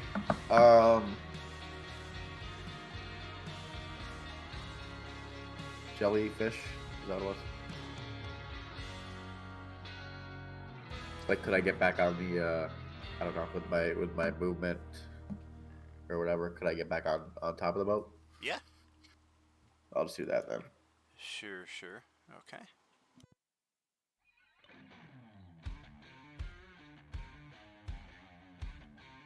That's it for me.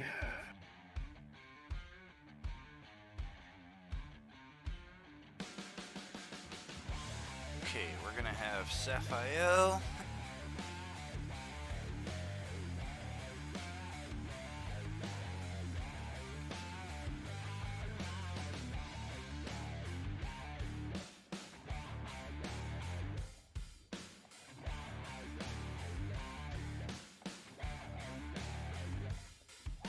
Try to extend as much as she can to hit this jellyfish with the rapier. No such luck.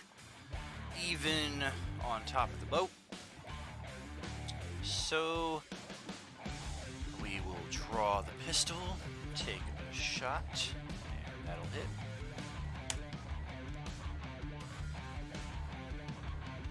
And Clank, that is over to you.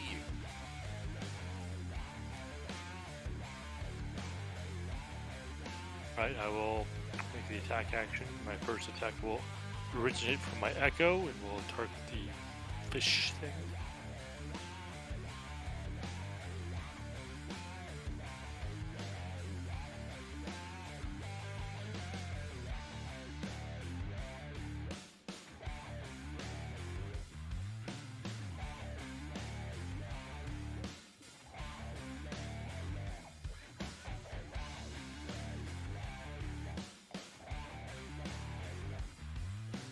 Alright, that's going to finish off the worm.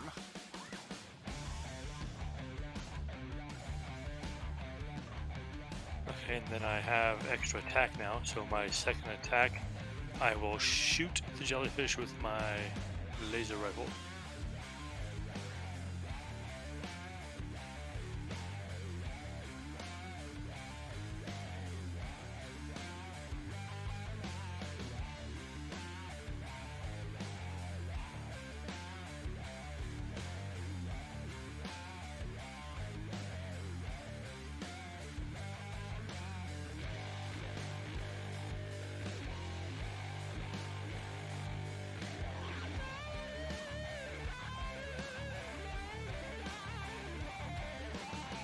That sucks.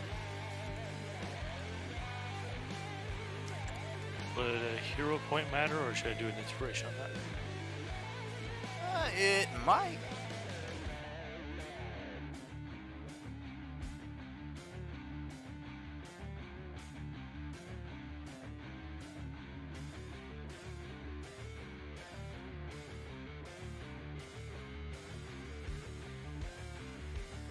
Not as good. Inspiration might do it, though.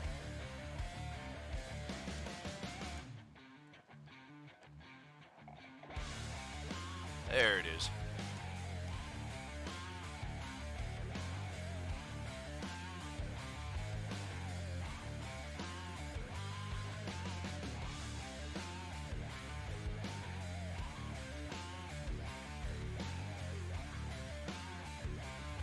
Still kind of difficult to tell just how much y'all are hurting this. You can tell that got through, but exactly how much is up to question.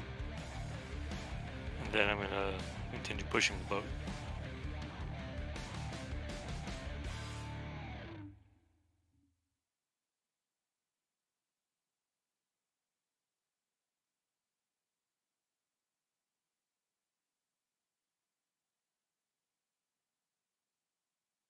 What's your move in this? 15?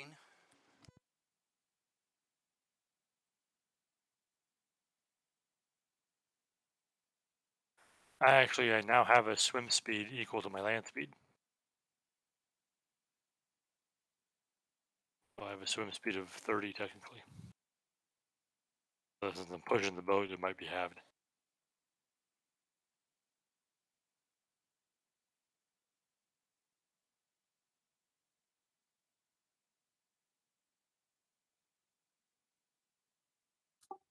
Are we gonna be able to get back on the boat? Yeah, a couple of you did. I don't know how far he's going with it here.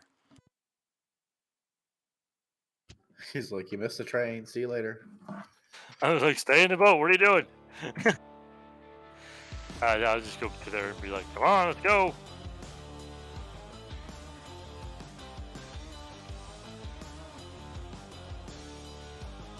Well, let's pass it over to Selena then.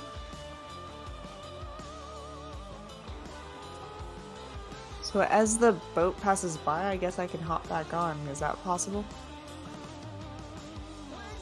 Got Clanker right there perfectly. You can like leapfrog over his use his robotic form.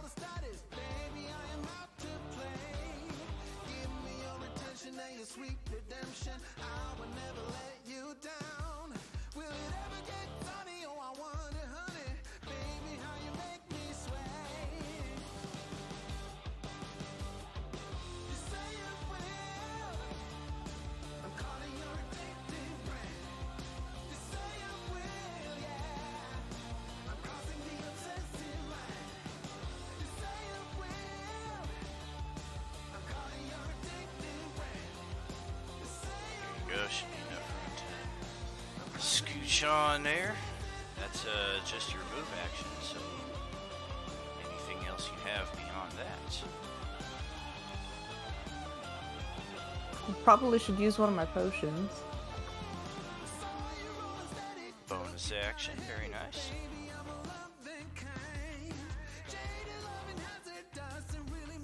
As we are passing the slowly petrifying bed. Can everybody fix that? It's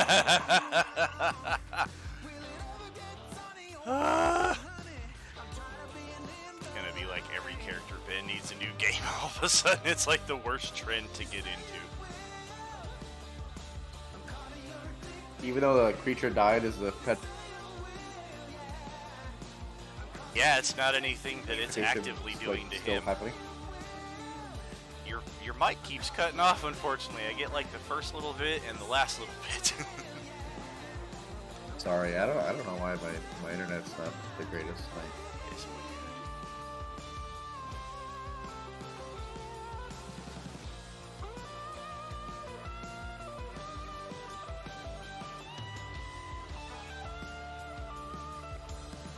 But yeah, basically, So it's which not one? that it's doing anything actively to turn him to stone. It's that something he did already triggered the process. Its existence is irrelevant at this point. Is it like around where he makes a saving throw, or is it just something that's happening, period? We'll see.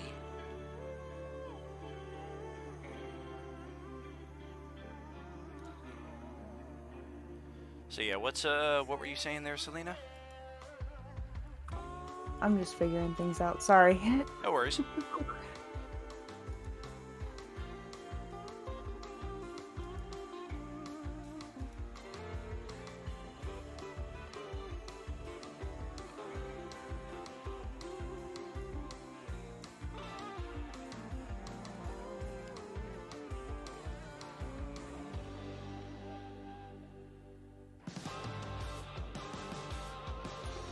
So how do you use a greater potion of healing on here?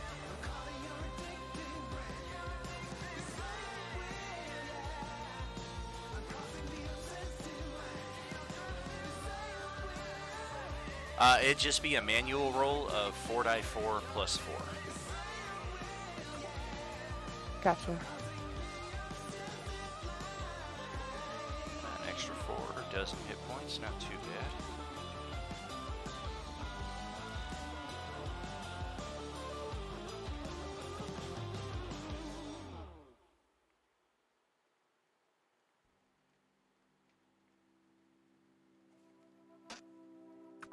And then I think I'm just gonna shoot it with some. Hit it with a firebolt. Which one do we need to hit though? That's the one that's been messing with the party. The other one is slowly starting to come in, though.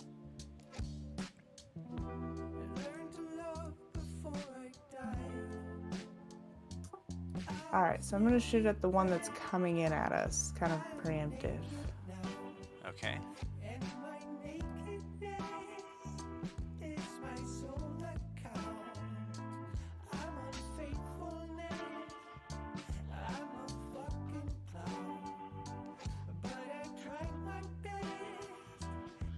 Crap! Its HP is a little better than that. Unless you want to try to hero point that.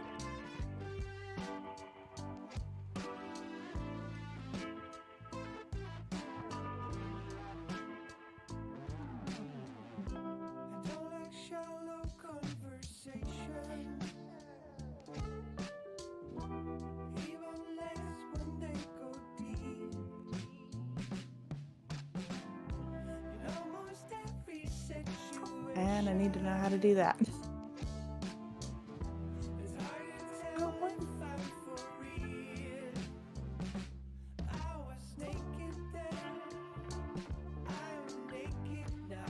Gonna keep that as it is. Yeah. Okay. Although if you want to use the hero point, there is a spot on your character sheet that should be right above like all your feats and stuff. Kind of where like your ammo would be tracked. And it will be little things on hero points. You can click on that and it will roll a d6 and add that to your roll. Oh, and I see, yeah, some of us don't have that on our character sheets there. That should... Yeah, that'll put that in right there. Yeah, I don't see that on mine, I don't think. Yeah, they make you add it in.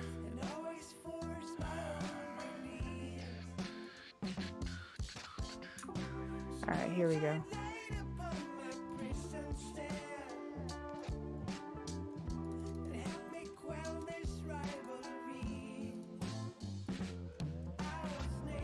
Okay. Anybody else not have them on their sheet?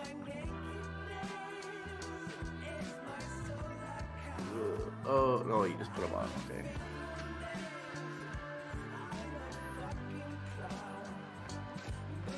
I don't see it on Fringe's sheet either. Ah! There it is. Okie dokie. So Fancy. I like this box. turns into a 14. That makes it a hit. And it is not immune or resistant to fire, so that's gonna chip off a little more there.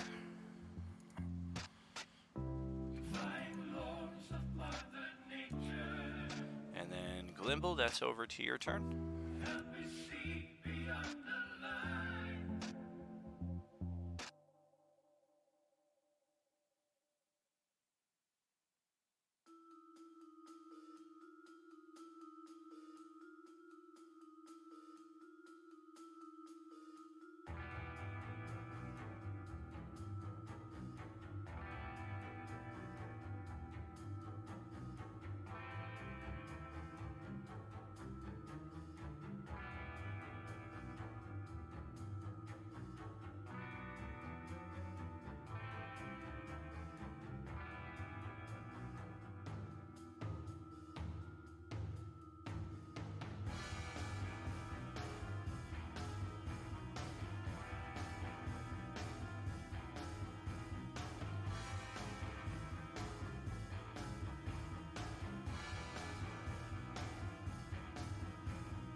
Can you guys hear me there?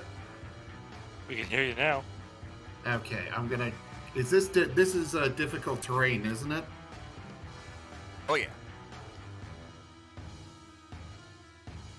Okay, so that's 30 feet. So I'm gonna use my dash to get back in.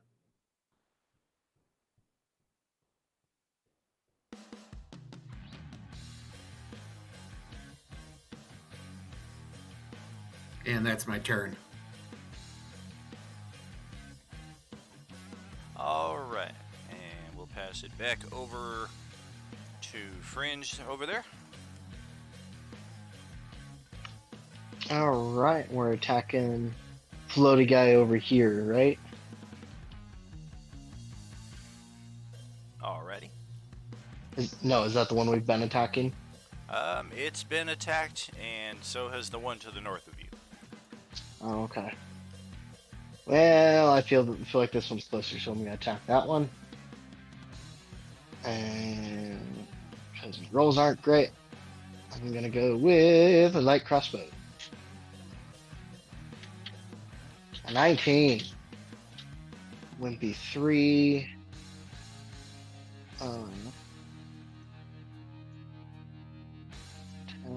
So gotta roll an extra 1d8 radiant.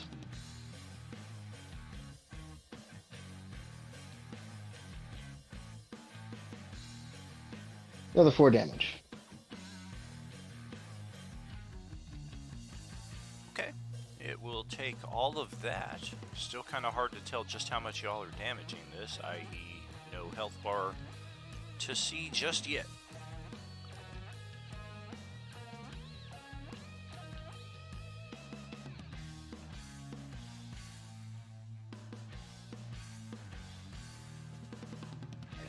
Yeah, that is. I'm gonna call that my turn.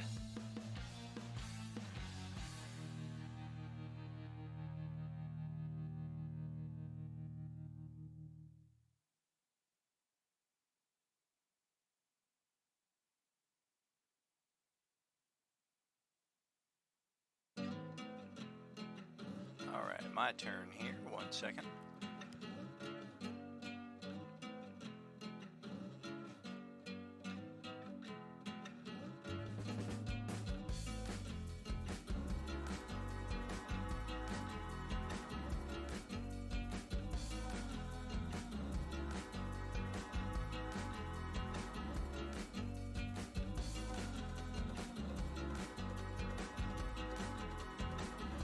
Alright, well, these things are moving very stealthily under the water, but Selena's got a good enough passive perception that before it manages to get a surprise on Valen, she shouts out, "Look out!"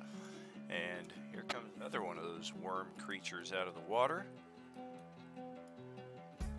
And additionally, she makes out another one being very, very stealthy under the water, coming up on the other side of the sunken ship. It looks like that was the extent of its movement this round, though, so it doesn't have enough to get in for an attack. This one, however, still has enough movement to get an attack. It just won't be a surprise.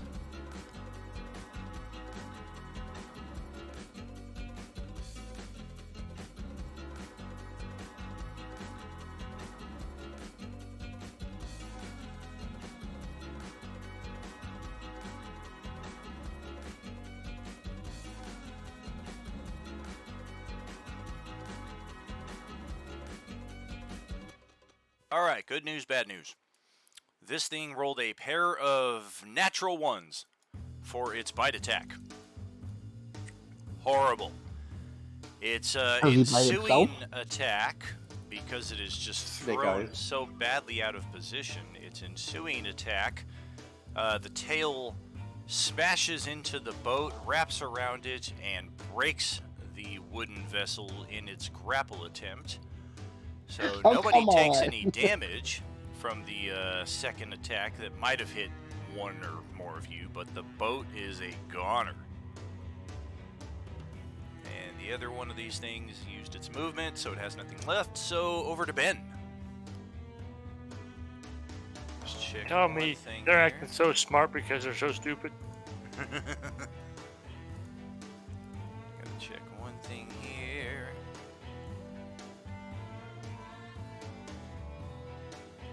Go ahead with your turn, Ben, but you are still turning to stone. That's just fucking great. Use your chronomancy to go back in time and fix it. I wish I could go back in time. Can I go back in time?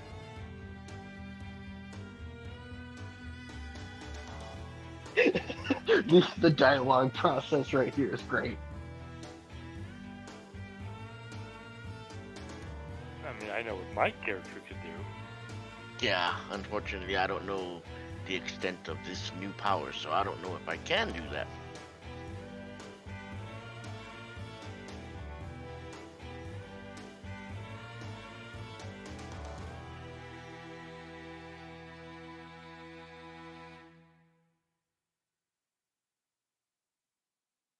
About no, Scott.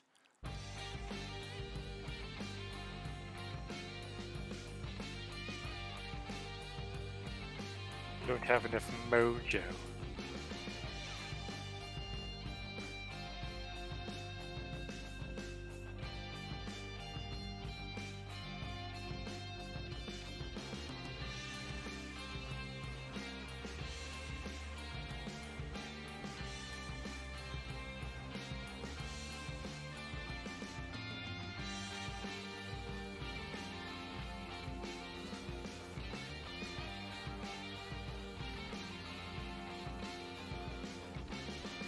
Alright, so I guess I'll switch to my longbow and attack the worm. That's there's another worm attacking the boat, right? Correct, yeah, it's right here. So I'll switch to my longbow and attack that thing.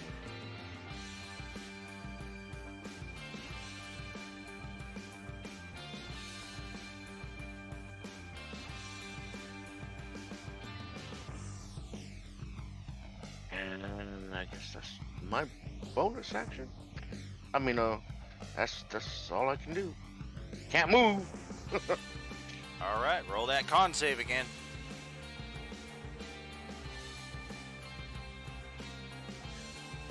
I'm gonna go ahead and this character gets the 4 inspirations too, right? Oh yeah, T3. Yeah, I'm gonna use one of those to inspire my advantage roll for my con save. Wonderful. So the effect upon your character ends rather than you being petrified.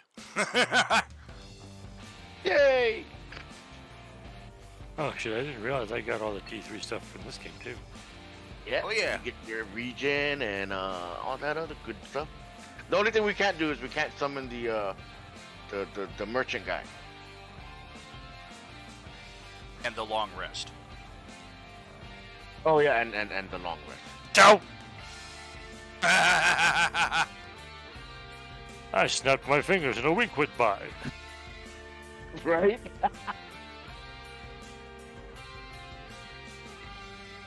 Oh, End of turn. I guess I got a boon for my character then, huh? That's right. Yep, you get the speed boom.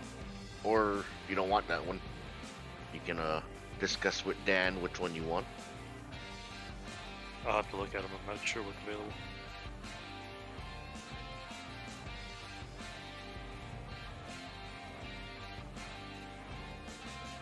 That'll be for next time. I don't want to deal with it right now.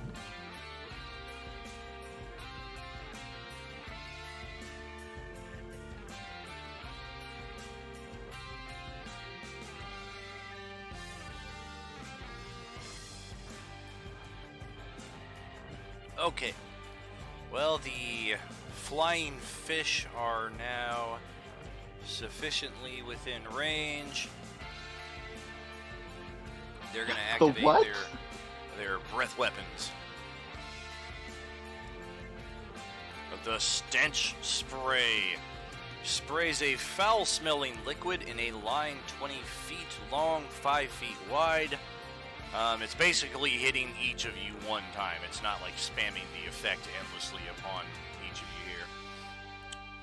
DC 13 con saves or become poisoned. And And if you fail to save by a lot, it could be bad. So that's Valen, Sapphire, Glimble, Selena, and Clankadink.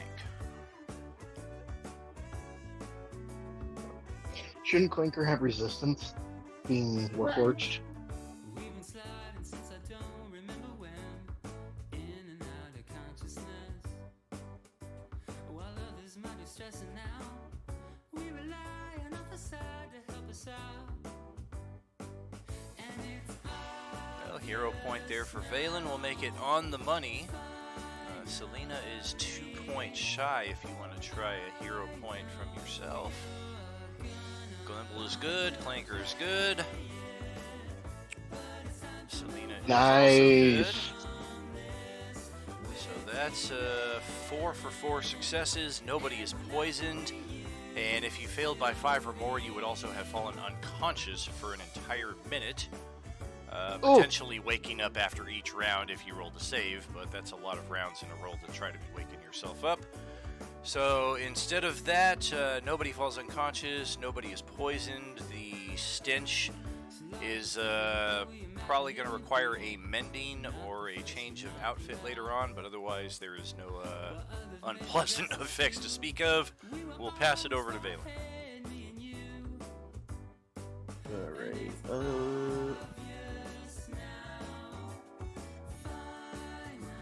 Well, this boat is like gone, right? It's not going to go any further.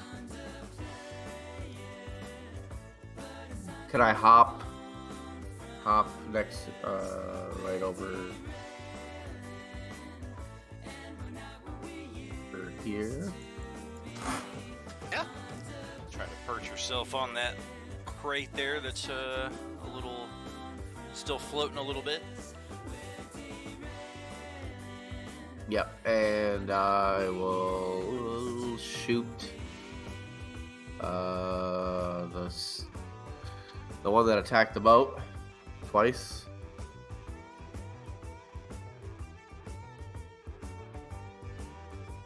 Alrighty.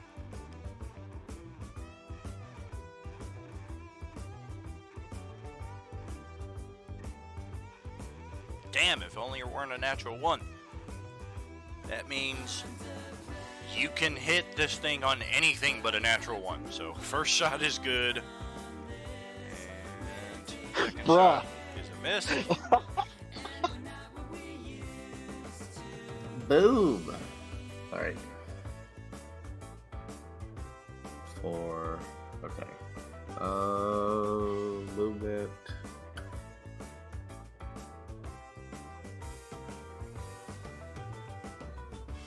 I don't really have much bonus. I think I might be okay.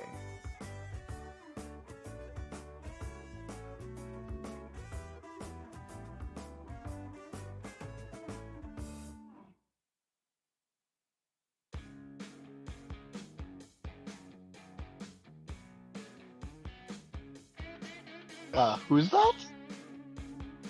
Okay, well, Sapphire takes a sneak attack stab at this thing and makes her con save and is pretty much oblivious to the fact that she almost petrified herself unintentionally, and we'll pass it over to Clanker. Oh, our player that's not here. Got it. Never mind.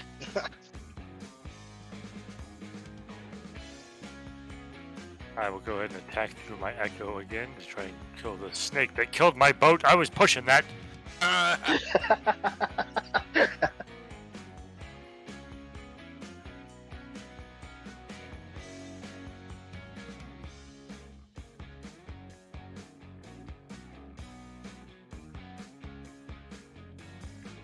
good thing you're getting flanked with yourself, because otherwise that's a miss.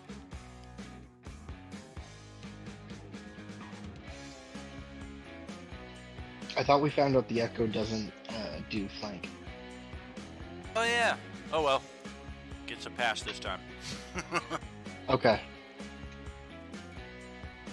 Because we missed that the last time we played too, because we just didn't Yeah. know. Yeah, for sure. Just natural assumption. It's a token on the other side. It gets flank. Of course it does. Oh. I mean, it would be doesn't. nice.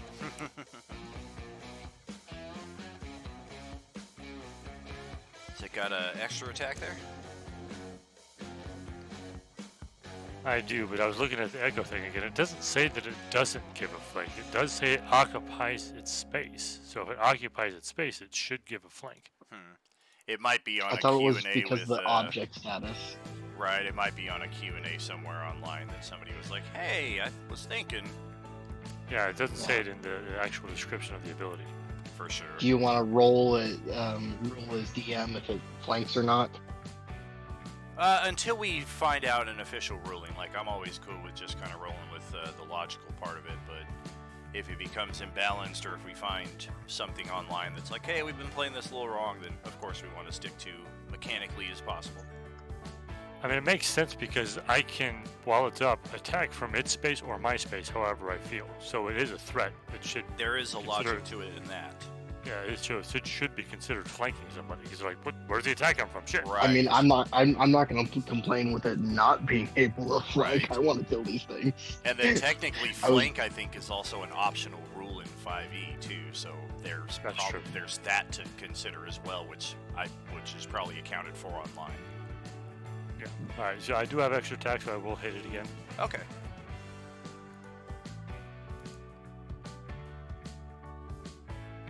Its hit points are exactly the same as its AC. And you're going to leave it with 1 hit point. Look at that tiny little sliver of red.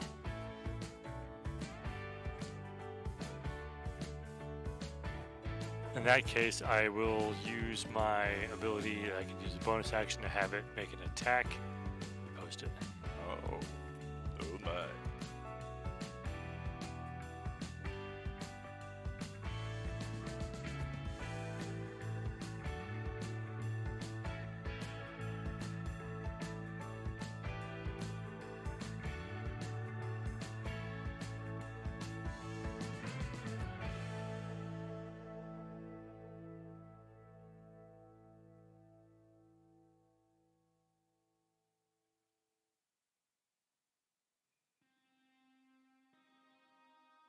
Oh, that will finish it off nice and tidy. It's taking down the remnants of the boat with it.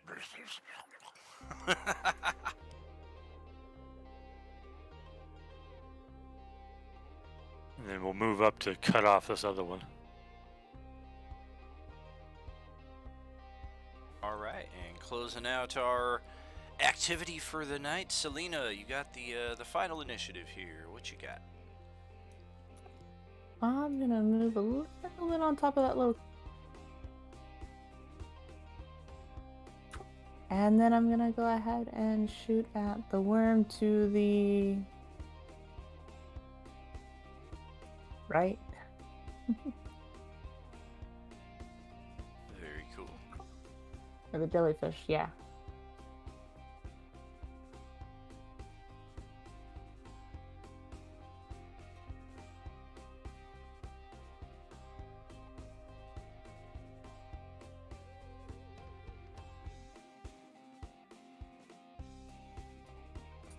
And just stick with something nice and trusty.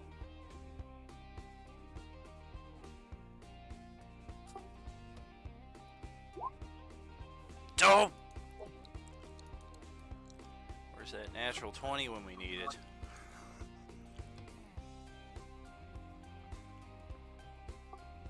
Yeah, right? If you don't have a way to give yourself advantage, I will see if I can. Can I spend an inspiration for her? Oh, yeah. And I will spend one of my 4, or I think it's 3 now, for her inspiration. Sweet. That'll blast that thing nicely. And we've got them both about the same level right now, so I'm going to pop their hit point bars. There. So yeah, we can kind of see what we're dealing with. We've got them almost about halfway down, both of them here. And that's just the first of who knows what else lies ahead here in the Festers. This will be potentially one of our more dangerous expeditions here for this campaign, but also possibly one of our most rewarding on a few levels, depending on how far into this we choose to delve. We'll send us to the... Let's just burn it to the ground. Nuke the site from orbit. I do have burning hands.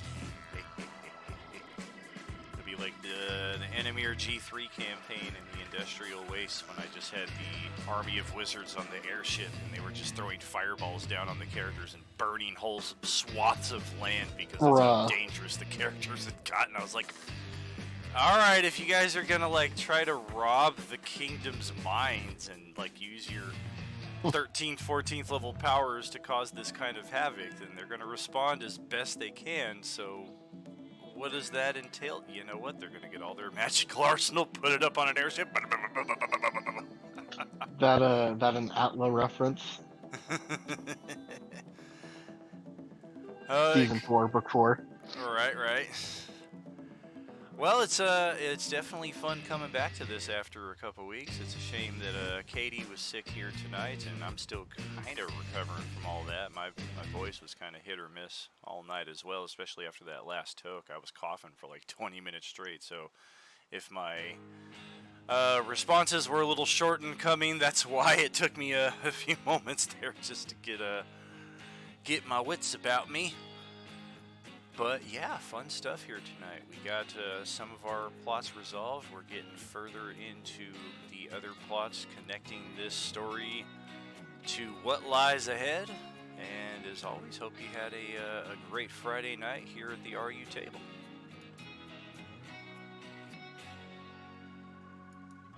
Yes, I did. It was a blast. Yes. Thank you, guys. Thank you. I like to hear. Thank you. Yep. Have a great night, all. Probably be streaming something else here afterwards. Maybe video game. Maybe throw something on the HPTV. We will see. Within the hour, probably. It's getting late though for some of you, so we'll catch you next time around. Have a good weekend, all. Are you with us? What do you think, Ben? Do you think it rocked? Oh yeah.